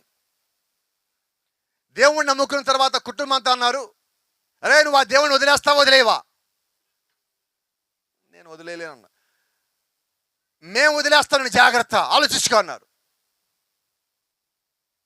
వారం రోజులు టైం వేసి ఆలోచించుకో. నన్ను అయ్యా వారం రోజులు అక్కర్లేదు, నేను ఆలోచించుకున్నా, నాకు దేవుడే కావాలా.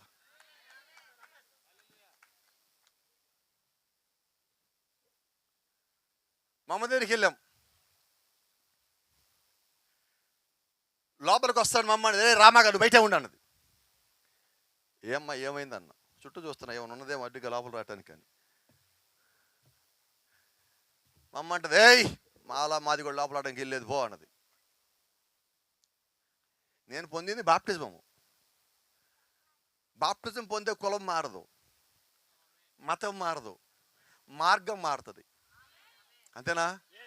నా మార్గం మారింది, నా మనసు మారింది. మనసుకి కులం ఉండదా? మార్గానికి కులం ఉండదా? ఓ మాట అడుగుతా, ఈ రోడ్లో ఏ కులపోలు పోవాలా? వినపడలేదు చెప్పండి. అందరూ వెళ్ళొచ్చా? అదే మార్గం, అది అందరూ నడిచే మార్గం. ఇదే మార్గం, అందరూ నడిచే అందరూ నడవాల్సిన మార్గం అది. హల్లెలూయా, ఆమేన్. మమ్మంది నువ్వు అక్కడే ఉన్నాను వెళ్ళిపోతుంటే, ఏమో పిలుస్తుందేమో అని ఆగి నుంచున్నా. లోపలికి వెళ్ళి ఒక బిందె నిండా నీళ్ళు తెచ్చింది, ఇత్తడి బిందె నిండా. గుళ్ళో ఉన్నాయి, గుళ్ళో నీళ్ళు తెచ్చుకొచ్చింది. మొత్తం తీసి ఆమె నెత్తి మీద పోసుకుంది ఇష్టాగా. ఏమైంది అన్న? ఈరోజు నువ్వు చచ్చిపోయావు. నేను చెప్పాను, బాప్టిజం అప్పటికే పొందుకున్నా కదా, నేను ఎప్పుడో చచ్చిపోయానని చెప్పాను. నేను ఇదేంటిది? గుప్పి నీళ్ళల్లో నెత్తి మీద కప్పుతో పోసుకుంటే నేను సావలేదు, నేను మొత్తం మునిగి చచ్చానండి. బాప్టైజం అంటే ఏంటో తెలుసా? నీళ్లలో పూర్తిగా ముంచటం, పైకి లేవటం. బాప్టైజో అంటే ముంచుట. కప్పు నీళ్ళతో పోయటం కాదండి, పూర్తిగా నువ్వు మునగాల. ఎందుకు మునగాలంటే నాలో ఉన్న పాపం మొత్తాన్ని అక్కడ విడిచిపెట్టా. కరెక్ట్గా మాట్లాడితే నీ పాత జీవితాన్ని ఇక్కడ సమాధి చేసి బయటకు వచ్చావు నువ్వు. అవునా? చచ్చిపోయామా? వినబడలా? ఎవరు చచ్చిపోలేదు. ఎంతమంది ఇక్కడ ఉన్నాం? ఏం భాష గారు మేము ఎట్ట కనిపిస్తాం, బతికి కనబట్లేదా? కాదండి, నేను అడిగి మీ పాత జీవితం చచ్చిపోయిందా అంటున్నా. నువ్వు దేవుళ్ళలోకి వచ్చావంటే పాత జీవితము చచ్చాకే నువ్వు బయటకు రావాలా. నువ్వు దేవుడి దగ్గరికి రావాలంటే నీ పాత జీవితం చచ్చిపోవాలా. అది మంచిది కాదండి, అది పాడైపోయింది, చెడిపోయింది, వ్యర్థమైనది. దానికి కోపం ఉంటుంది, బాధ ఉంటుంది, కన్నీరు ఉంటుంది, అసహ్యం ఉంటుంది, పక్కవాడి మీద అబద్ధాలు చెప్పే గుణం ఉంటుంది. అవి మొత్తం చచ్చిపోవాలా. అవి చచ్చిపోకుండా దేవుడి లోపలికి రాలేవు. అనుకుంటాం వచ్చావేమోనని, అవన్నీ బయటికి పోయినప్పుడే నీ లోపలికి మారు మనసు వస్తుంది. ఆ మారు మనసు వచ్చాకే పాపక్షమాపణ వస్తుంది. Praise the Lord. దేవుని నామానికి మహిమ. ఆమేన్. సినిమాల్లో మంచిగా ఉంది లైఫ్ అంతా. బాప్టిజం పొంది అంటే క్రైస్తవ జీవితాన్ని దేవుడే కరెక్ట్ అని నమ్మి సినిమాల్లోనే పనిచేస్తూ ఉన్నా. పని చేస్తూ ఉన్నప్పుడు సినిమా వర్కులు చేస్తూ ఉంటే ఆ వర్కులు చూస్తూ ఉన్నప్పుడు నా మనసు అంతా ఉన్నది, నువ్వు ఇది చెయ్యొద్దు, ఇది కరెక్ట్ కాదు, నువ్వు దీనికి దూరంగా ఉండాలా అని ఎవరో, నేను ఒక్కనే గదిలో కూర్చొని వర్క్ చేస్తానని ఎవరో తిడుతున్నట్టుగా గద్దరిస్తున్నట్టుగా ఉంది. ఒకరోజు ఉదయకాలం నేను పని చేస్తున్న కంపెనీ దగ్గరికి పోయి, యజమాని దగ్గరికి పోయి చెప్పా, అయ్యా నేను ఇక్కడి నుంచి ఇది చేయాలనుకుంటున్నా. వాళ్ళు అడిగారు ఎందుకని. నేను క్రైస్తవుడిగా ఉందాం అనుకుంటున్నాను. వాళ్ళని ఆలోచన చేసుకో, 2 లక్షల రూపాయల జీతం నీకు వస్తుంది ఇప్పటికి, నీ ఇంకా 30 ఏళ్ళు కూడా లేవు, 2 లక్షలు వస్తున్నాయి, పోగొట్టుకుంటావా అని. 2 లక్షల జీతం కన్నా నేను నమ్ముతా ఉన్నా 3 అక్షరాల రక్షణ గొప్పదండి. అవునా? ఆ రోజు అదే పని చేస్తా ఉంటే ఈ రోజుకి అక్కడే ఉండేవాడిని. ఆ రోజు నేను చేస్తున్న పని ఆత్మవిమర్శ చేసుకున్నప్పుడు, నేను చేస్తున్న తప్పని దేవుడు నాకు స్పష్టంగా చూసినప్పుడు, అక్కడ వచ్చే డబ్బులేని లెక్క చూడకుండా పక్క దప్పుకోవడం జరిగింది. ఇదిగో ఈరోజు దేవుడు మీ అందరి మధ్యలో సాక్షిగా నిలబెట్టున్నాడు. దేవుని కృప కాదా? దేవుని నామానికి మహిమ కలుగును గాక.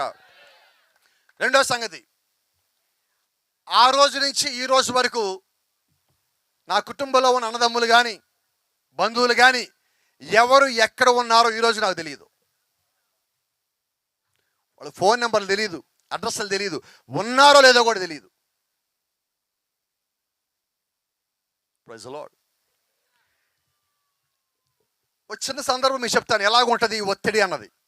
దేవుణ్ణి నమ్మిన తర్వాత ప్రత్యేకించి హిందూ కుటుంబాల్లోంచి బయటకు వచ్చి నాలాంటి వాడు పడే కష్టం ఎలాగుంటుందంటే, నా వరకు నేను మొండోడిని, నేను ఎలాగైనా బతకగలను. నాకు కూతురు పుట్టింది, కొద్ది రోజులైంది, పెరిగింది, పెద్ద అయ్యింది, స్కూల్కి వెళ్తా ఉన్నది, ఊహ తెలిసింది, ఎండాకాలం వచ్చింది. నన్ను ఒక ప్రశ్న అడిగింది, డాడీ అందరూ వాళ్ళ చుట్టాలింటికి పోతున్నారు, మనకు చుట్టాలు ఎవరు లేరా అని అడిగింది. ఏం చెప్పాలా?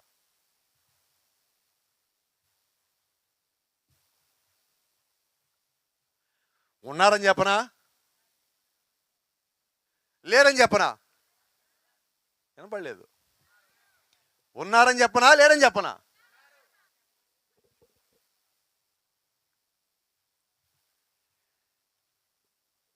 ఒకరోజు అడిగింది, డాడీ నీకు అన్నయ్యలు కానీ తమ్ముళ్ళు కానీ ఎవరు లేరా అన్నది. చెల్లెళ్ళు కానీ అక్కలు కానీ ఎవరు లేరా అని అడిగింది. ఆశ్చర్యం ఏంటంటే, ఇప్పుడు నేను మా అమ్మాయికి చెప్పాల్సిన పని లేదు. ఎందుకంటే మా అమ్మాయికి తెలుసు నాకు బంధువులు ఎవరో. ఇక్కడ నాకు చాలామంది బంధువులు ఉన్నారు. ఒకసారి నా బంధువులు చేయెత్తగలరా? నా బంధువులు చేయెత్తగలరా? Praise the lord. ఇక్కడే కాదు, ప్రపంచం అంతా దేవుడు బంధువుల్ని స్నేహితులు ఇచ్చాడు. కాబట్టి నేను పోగొట్టుకుంది చాలా చిన్న కుటుంబం, 5గురు నేను ఒకడిని మా కుటుంబంలో. మా అమ్మకి సొంత అన్నదమ్ములు అక్క చెల్లెలు మొత్తం 18 మంది, ఒకే తండ్రి సంతానం. మా నాన్న తరపున 5. ఇదిగో నేను పోగొట్టుకున్న కుటుంబం అదే. మా ఇంట్లో అందరు కానీ కూడుకుంటే ఏదో ఒక పని నిమిత్తంగా ఇంతకన్నా ఎక్కువ మంది ఉంటారు. కేవలం కుటుంబంలో వాళ్ళే, బయట వాళ్ళు కాదు. అయితే ఈ రాత్రి దేవుడు ఒక కృప చెప్తా ఉన్నా. ఇక్కడ నిలబడినప్పుడు నాకు వాళ్ళలో ఏ ఒక్కరు జ్ఞాపకం రారు. ఇన్నేళ్లలో వాళ్ళు ఎలాగున్నారు, ఏం చేస్తున్నారు అని ఆలోచన కూడా రానియకుండా దేవుడు నన్ను నడిపించున్నాడు. ఎందుకంటే ఎక్కడికి పోయినా అన్నో, తమ్ముడో, పాస్టగారనో, సారనో ఏదో రకంగా నా చుట్టూ నా బంధువులు ఉంటానే ఉన్నారు, పిలుపులు ఏదైనప్పటికీ కూడా. Praise the Lord. సంతోషమే కాదా? నాకు సంగతి అర్థమైనది, ఇక్కడే ఇంత కుటుంబం ఉంటే పైకి ఇంకా పెద్ద కుటుంబం ఉంటుందని. అవునా? ఇప్పుడు ఒక ప్రశ్న అడగచ్చా? నాలాగా ఉంటానికి ఎంతమంది రెడీగా ఉన్నారు? పాస్టర్ గారి జీవితం భలే జీవితం అండి, ఎంత కష్టపడ్డారు అంతం కాదు. మీ మార్కులు నాకు వద్దు. నాలాగా ఉండే ధైర్యం ఉన్నోళ్ళు చేయొద్దండి అంటున్నా. అందరూ వద్దండి, భయపడే వాళ్ళు చేయొత్తకండి, వద్దు. మీరు భయం ఉంది నాకు తెలుసు, మీ భయం ఉంటే చేయొద్దు. భయం లేకపోతే, దేవుడి మీద నమ్మకం ఉంటే నాకు ఇంకా పెద్ద కుటుంబం ఇస్తాడు. దేవుడిని ఖచ్చితంగా ఒక రాజ్యాన్ని తీసుకుపోతాడు. నా మట్టుకైతే బతుకుని క్రీస్తే, చావైతే లాభం అన్న ధైర్యం కలగలు దేవుడికి కావాలి ఈరోజు. హల్లెలూయా. ప్రతిదానికి భయపడేవాడు వద్దండి, వద్దు. అలాంటి వాళ్ళు కావాలి నాకు. నువ్వు నిజంగా మారు మనసు పొందితే నిన్ను ఎవడన్నా భయపెట్టగలడా? ఎవడో చెప్తా ఉంటాడు, అటు పోమాక, ఆ చీకట్లో దెయ్యం ఉంది. బైబిల్ ఒక మాట చెప్పింది, నువ్వు నమ్మి కానీ బాప్తిజం పొందితే అపవిత్రాత్మలు ఇసిరేస్తావని చెప్పింది. ఇప్పుడు నువ్వు ఆ రోడ్లో పోతుంటే, వినపడలే నాకు, నువ్వు ఆ రోడ్లో పోతుంటే దెయ్యం ఇంకో రోడ్లో పోవాలా? అవునా? మీరు గమనించాలి లేదో, ఒకరోజు యేసుక్రీస్తు నడుస్తూ ఉంటే ఒక ఊళ్ళోకి ఆయన జస్ట్ కాలు అలా పెట్టాడంతే, పడవలోంచి దిగాడండి ఆయన. Praise the Lord. మీరు గమనించాలి లేదో, ఆయన కేవలం పడవలోంచి కిందకి దిగగానే ఆ ఊర్లో ఒకడు వచ్చాడు. జ్ఞాపకం ఉందా మీకు? వాళ్ళ లోపల 2000 దెయ్యాలు ఉన్నాయి. యేసుక్రీస్తు చూడగానే వాడు ఏమంటున్నాడు?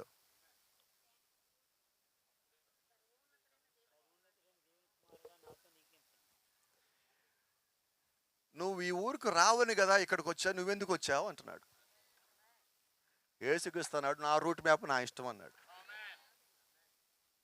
వాడు అంటాడు, మమ్మల్ని ఏం చేయమాక మేము వెళ్ళిపోతాం అంటున్నాడు. యేసుక్రీస్తు వాళ్ళని తిట్టాడా, కొట్టాడా, 7 వారాలు ప్రార్థన పెట్టాడా? పెట్టలేదండి. ఈరోజు చూస్తున్నాం కొద్దిమందిని, దెయ్యాన్ని ఎల్లగొట్టాలని ఎన్ని వారాలు ప్రార్థన పెట్టాలా? అదేండి, యేసుక్రీస్తు చూడగానే వెళ్ళిపోయినాయి, పౌలుని చూడగా వెళ్ళిపోయి, వీళ్ళు ఎక్కడి నుంచి వచ్చారు? పాకెట్లు నింపుకునే వాళ్ళు. యేసుక్రీస్తు చూడగానే ఎన్ని దెయ్యాలయ్యి? గట్టిగా చెప్పండి, ఎన్ని దెయ్యాలు? 2000 దెయ్యాలు అంటున్నాయి. ఎక్కడికి వెళ్తామన్నాయి? కోపం రాదుగా ఇప్పుడు, కోపం రాదుగా. ఓ చిన్న మాట చెప్పనండి, ఇక్కడ ఉన్న చాలా మంది యవ్వన స్త్రీలు బాగా కనిపిస్తున్నారు ఇక్కడ, అందుకని ఎక్కువ మంది ఉన్నారుగా చెప్తున్నా ఒక మాట. పురుషులు కూడా ఏం తక్కువేం కాదు ఈ మధ్య. ఇళ్లలో అద్దం ముందు చూసిన టైం పెరిగింది అందరికీ. అవునా? తెల్లగా రావడం కోసం ఏం చేస్తున్నారు? ఫెయిర్ అండ్ అగ్లీ అని ఒక క్రీమ్ ఉన్నది, ఇది రాసుకుంటారు. రాసుకొని ఏమంటారు? చూస్తారు ఎన్నేబుల్ చూసేమంటారు, నేను తెల్లగయ్యాను కదూ, నేను తెల్లగయ్యాను కదూ, నేను తెల్లగాను కాదు, నీ పోరు బళ్ళాకాడు అయ్యామంటారు.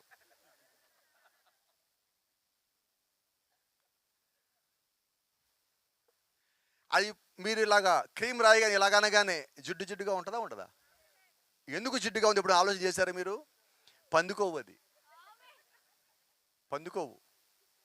మీకు ఈ చెప్తా ఫేర్ అండ్ లవ్లీ గురించి ఎందుకు చెప్పారు అర్థమైందా? దెయ్యాలు ఎక్కడ పోదాం అనుకున్నాయి? ఇప్పుడు ఫేర్ అండ్ లవ్లీ ఎక్కడి నుంచి వచ్చింది? ఇంటికి ఏం తెచ్చావు? దెయ్యం.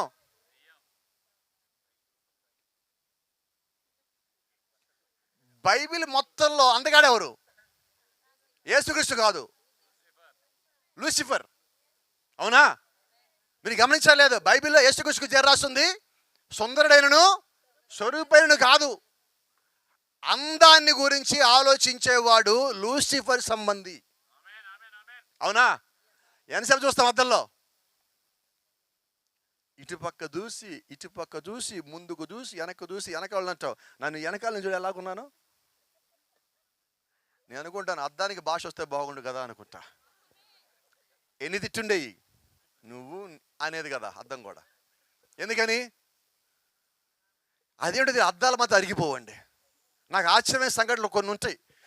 ఈ చేత్తో పని చేస్తే ఈ చెయ్యికి నొప్పి వస్తుంది, అలసిపోతుంది. ఈ చేతి చేస్తే ఈ చెయ్యి నొప్పి వస్తుంది, అలసిపోతుంది. అవునా? ఆమెను అన్నాం. అవునా? ఇక్కడికి వచ్చి కూర్చొని కాళ్ళు నొప్పులు వచ్చాయి, నడిచి కాళ్ళు నొప్పులు వచ్చింది. ఆశ్చర్యం ఏంటంటే ఫోన్ ఎంతసేపు మాట్లాడి నోరు నొప్పి రాదు. అద్దంలో ఎంతసేపు చూసినా కూడా ఆయాసం రాదు, అలుపు రాదు. చర్చిలో 5 నిమిషాలు ఎక్కువసేపు కూర్చోబెట్టండి, అమ్మా. ఎందుకో చెప్పనా? దయ్యాలండి, దయ్యాలు. వాక్యం వినేటప్పుడు అలుపు వస్తుంది నీకు, ఎక్కడికి రాదు. చర్చికి రావాలంటే ఇక్కడి నుంచి ఆ కొండ దాకా ఏమొస్తామండి అంటారు. పెళ్ళికి వెళ్ళమంటే పాకిస్తాన్ కూడా పోతారు వీళ్ళు. అవునా? దానికి మాత్రం ఏం రాదు, బాధ రాదు. అవునా? ఎంత దూరమైన వెళ్ళి వచ్చేస్తాం. నువ్వు నిజంగా దేవుడు కుమారుడువేనా? నిజంగా దేవుని కుమార్తెవేనా? నువ్వు నిజంగా దేవుడు కుమార్తె అయి ఉంటే యేసుక్రీస్తు కలిగి ఉన్న శక్తి నువ్వు కలిగి ఉన్నావు. Praise the Lord. యేసుక్రీస్తు ఒక మాట చెప్పున్నాడు, నాతో చెప్పిన మాట మీకు చెప్తా. ఒకవేళ మీకు కూడా చెప్పాడు అనుకుంటారు ఆ మాట. దేవుని యొక్క సంఘం ఎదుట పాతాళ లోక ద్వారముగా నిలబడలేవు. ఆమేన్. ఇప్పుడు దేవుని యొక్క సంఘం ఎవరో తెలుసా? మారు మనసు పొంది పాప క్షమాపణలో పొందుకొని బాప్తిజం పొందిన వారు ఎవరైతే ఉన్నారో వారు ఆత్మని పానమ చేశారు. కాబట్టి ఆ పానమ చేసిన వారి ఎదుట పాతాళ లోక ద్వారములో నిలబడలేవు. హల్లెలూయా. అంటే నీ ఎదుట, గట్టిగా చెప్పండి, నమ్మకం ఉన్నదా? నొప్పులు, బాధలు, శోధనలు, కన్నీర్లు, వేదనలు, నిందలు, మనస్పర్ధలు, దేనికి నీ ముందు నిలబడే హక్కు లేదు. ఎందుకంటే నీ లోపల దేవుని యొక్క శక్తి ఉన్నది, నీ లోపల దేవుని యొక్క ప్రభావం ఉన్నది, ఆయన యొక్క ఆత్మని లోపల కలిగి ఉన్నావు. నీ మీద ఏ శక్తి యొక్క ప్రభావం లేదు. Praise the Lord. కాబట్టి ఈరోజు నిజంగా నువ్వు దేవుణ్ణి నమ్మితే, నువ్వు నిజంగా దేవుని యొక్క సంఘానికి వెళ్తే, ఎటువంటి సంఘంలో ఏముండాలి తెలుసా? వాక్యాన్ని వాక్యంలాగా చూపించే సంఘంలాగా. నువ్వు తప్పు చేస్తే తప్పు అని చెప్పే సంఘం నువ్వు కలిగి ఉండాలా. నిన్ను హెచ్చరించే సంఘం అయి ఉండాలా. నువ్వు ఏం చేసినా పర్వాలేని సంఘం కాదు, నిన్ను సరి చేసే సంఘం అయి ఉండాలా. సంఘం అంటే ఏంటో తెలుసా? సరిదిద్దు స్థలం అయి ఉన్నది. సంఘం అంటే లోకల్లోంచి బయటికి పిలువబడిన అయి ఉన్నది. సంఘం అంటే దేవుని యొక్క వాక్యము ఉన్నది ఉన్నట్టుగా ప్రకటించే స్థలం అయి ఉన్నది.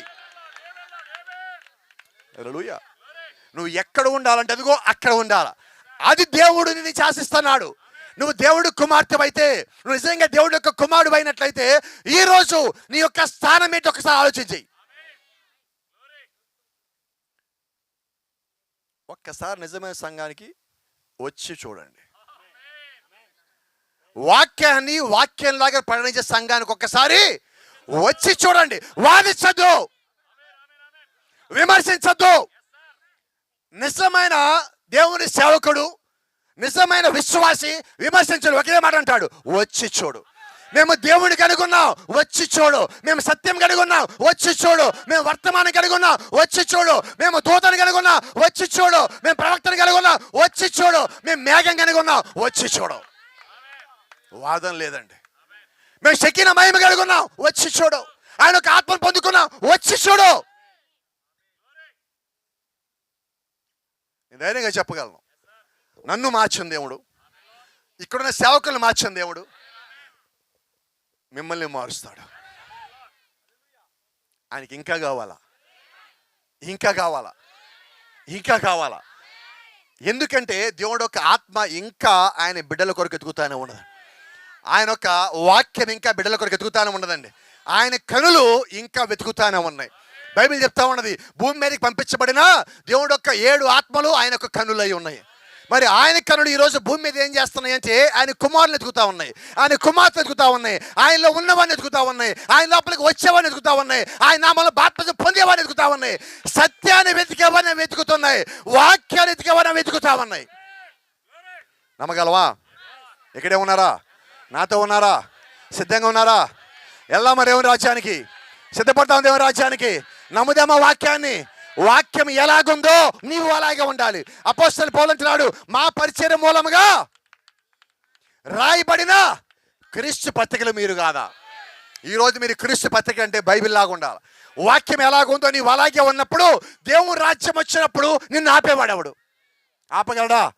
అపవాదిని కిందకి లాగలేడు, భూమి యొక్క గుర్తువాక శక్తిని కిందకి లాగలేదు. ఎందుకంటే దేవుడిని పైకి లాగుతూ ఉన్నాడు, ఆయన ఆత్మని పైకి లాగుతూ ఉన్నది, పరలోక రాజ్యం పైకి లాగుతూ ఉన్నది, ఆయన యొక్క రాకడ నిన్ను పైకి లాగుతూ ఉన్నది.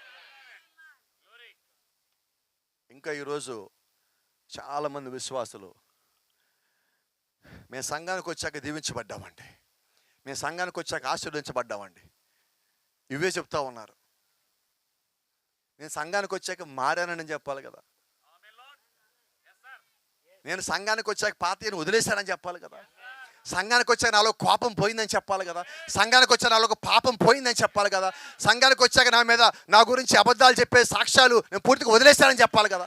అంటే ఈరోజు నువ్వేం చేయాలంటే నువ్వు మారేవంటానికి రుజువు నీవు కలిగి ఉండాలి. అవునా? ఈరోజు సాక్ష్యం సంఘంలో ఏం చెప్పాలి తెలుసా? నువ్వు ఏం మారావు అది చెప్పు. ఎంత బాగుంటుంది ఆ సాక్ష్యం, చెప్దామా? ఎంతమంది చెప్పగలరు? రేపు ఆదివారం సంఘాలకు వెళ్ళి ఏం చెప్తాం? ఏం మారావో చెప్పు. నువ్వు మారావు, నేను నమ్ముతున్నా. ఏం మారావో చెప్పు. నువ్వు ఒక నిర్ణయం తీసుకో. ఈ రాత్రి ప్రేమతో ఒక మాట అడుగుతున్నా. వాక్యం విన్నావు, నీకు మారు మనిషి కావాలని అర్థమైనది. నువ్వు పొందిన బాప్తిజం సరైందో కాదో ఆలోచించుకొని దేవుడు నీకు అవకాశం ఇచ్చాడు. నువ్వు ఉన్న సంఘం సరైందో కాదో దేవునికి అవకాశం ఇచ్చాడు. నువ్వు చదివే విధానం కరెక్టా కాదో దేవునికి ఈరోజు అవకాశం ఇచ్చాడు. నువ్వు వాక్యాన్ని ఎలా చూడాలో దేవుడిని కొరకు ఎలా ఎదురు చూస్తున్నాడో సమస్తం ఈరోజు నీకు అర్థమైంది. నువ్వు ఒక నిర్ణయం తీసుకోవాలా. ఏ నిర్ణయం అంటే, ప్రభువా నాకు నువ్వు కావాలి. చెప్దామా? ప్రభువా, నాతో పాటు చెప్తారా? ప్రభువా నాకు నువ్వు కావాలి. నీకన్నా నాకేది ఎక్కువ కాదు. నాకు నీ రాజ్యం కావాలి, నాకు నీ కృప కావాలి, నాకు నీ శక్తి కావాలి, నాకు నీ ఆత్మ కావాలి, పాపం లేని జీవితం కావాలి, నీ రాజ్యం చేరే కృప కావాలి, నీతో పాటు నడవాలి, మేఘాల్లో నిలవాలి, వెయ్యేళ్ళు నీ పక్కనే ఉండాలి, నీతో పాటు రాజ్యం చేయాలి. ఏది ఏమైనప్పటికీ వినబడలా? ఏది ఏమైనప్పటికీ నా ఇంట్లో వాళ్ళు వదిలేసిన, నా బంధువులు వదిలేసిన, నా స్నేహితులు వదిలేసిన, నన్ను కన్నవాళ్ళు వదిలేసిన, నాకు నమ్మకం ప్రభువా, నాకు నమ్మకం ఉంది ప్రభువా. నువ్వు నాకు మాట ఇచ్చావు ప్రభువా, నిన్ను విడవనన్నావు, నిన్ను ఎడబాయనన్నావు. ఆ మాట నా కొరకేనా? ఆ మాట నా కొరకేనా? అది నీ కొరకు కూడా ఉన్నది, నీ కొరకు కూడా అయినది. చెప్పగలవా? నన్ను విడువని, ఎడబని, ఎడబాయని దేవుణ్ణి నువ్వు నమ్మినప్పుడు, ఆయన రాజ్యం వచ్చినప్పుడు, ఆయన రాజ్యంలో అడుగు పెట్టనీయకుండా నేను ఆపేదాన్ని ఆయన ఆపుతాడు. నీకు ఆటంకం వచ్చిన దాన్ని ఆయన ఆపుతాడు. నీకు వచ్చే అనారోగ్యాన్ని ఆయన తీసేయగలడు. నువ్వు వాక్యం మీద విశ్వాసం కలిగి ఉండు, నువ్వు ప్రార్థనలో విశ్వాసంగా ఉండు. సంఘం నువ్వు మానేయొద్దు. నువ్వు సంఘానికి వెళ్ళలేని స్థితి వస్తే తప్ప, శారీరక కదలేని స్థితి వస్తే తప్ప నువ్వు సంఘానికి పోకుండా ఉండద్దు. అపవాది ఎన్ని ఆటంకాలు పెట్టినా, అడ్డంకులు పెట్టినా నీ శరీరం తీసుకెళ్ళి అక్కడ పడేయి. ఎందుకంటే శరీరం ముఖ్యం కాదు, దానిలో ఉన్న నీ ఆత్మ ముఖ్యమైనది. శరీర విలువ 2 పైసలే. రాత్రి మాట్లాడుకుంటున్నాం మాట. ఈ శరీర విలువ ఎంత? ఏం భాష గారు, చికెనీలు పెట్టాం, మటన్లు పెట్టాం, ఫిష్ పెట్టాం, ప్రాన్స్ పెట్టాం, కొత్త కొత్త బట్టలు వేసాం, ఇన్ని వేసాం. దీని విలువ ఎంత? మనం చనిపోయిన తర్వాత ఒకవేళ కానీ కాల్చాల్సి వస్తే ఒక అగ్గిపొల చాలు. అగ్గిపొల విలువ 2 పైసలు. అయితే రహస్యం ఏంటి తెలుసా? శరీరం కాల్చిన ఆత్మ బతికే ఉంటుంది. అందుకని ఆత్మ విలువ 10,000 ప్రపంచాల కన్నా ఇంకా ఎక్కువ. కాబట్టి శరీరం విలువలేనిదే. దీన్ని చూసి నువ్వు మోసపోమాక. శరీరం అంటది ఈరోజు ఎండ ఎక్కువ ఉంది కదా, ఏం చేద్దాం? చర్చిలో ఒక్కగా ఉంటుంది, వెళ్ళేటప్పుడు ఎండ తగులుతుంది. అవునా? అయితే ఆత్మ ఏమంటది? ఒకవేళ ఆత్మగా నీతో మాట్లాడితే ఒక ప్రశ్న అడగాల, నువ్వు రోజుకి ఎన్ని పూటలు తింటావు అంటది. చెప్పండి. కుదిరితే 4. కుదిరితే 4. 4ంటికి ఒకటి ఉంది కదా, అందుకే 4 అంటున్నా. అవునా? మరి ఆత్మ సంగతి ఏంటి? ఆత్మకు భోజనం పెట్టవా? అతి కష్టం మీద ఆదివారం చర్చికి వస్తున్నావు. ఆత్మకు ఆ రోజు కూడా భోజనం పెట్టక నువ్వేం చేద్దామని ఒక మాట్లాడుకుందాం, చిన్న మాట. 7 రోజులు ఈ శరీరానికి భోజనం పెట్టకపోతే ఏమవుతుంది? మరి ఆత్మకి ఆల్రెడీ మన దగ్గర నీరసపు ఆత్మ ఉంది. దానికి భోజనం పెడితే కదా బలం వచ్చేది. అవునా? నిజంగా నీరసపు ఆత్మ ఉందో లేదో తెలియాలంటే సంఘంలో 3 గంటలు ప్రార్థన చేయండి కదలకుండా. వినబడలేదు? ఉపవాస ప్రార్థనలో గోడ కనుకోకుండా కూర్చోండి. ఆన్లైన్ పేర్లో చర్చి మధ్యలో కూర్చొని మోకాళ్ళ మీద ప్రార్థన చేయండి. ఏముంటుంది?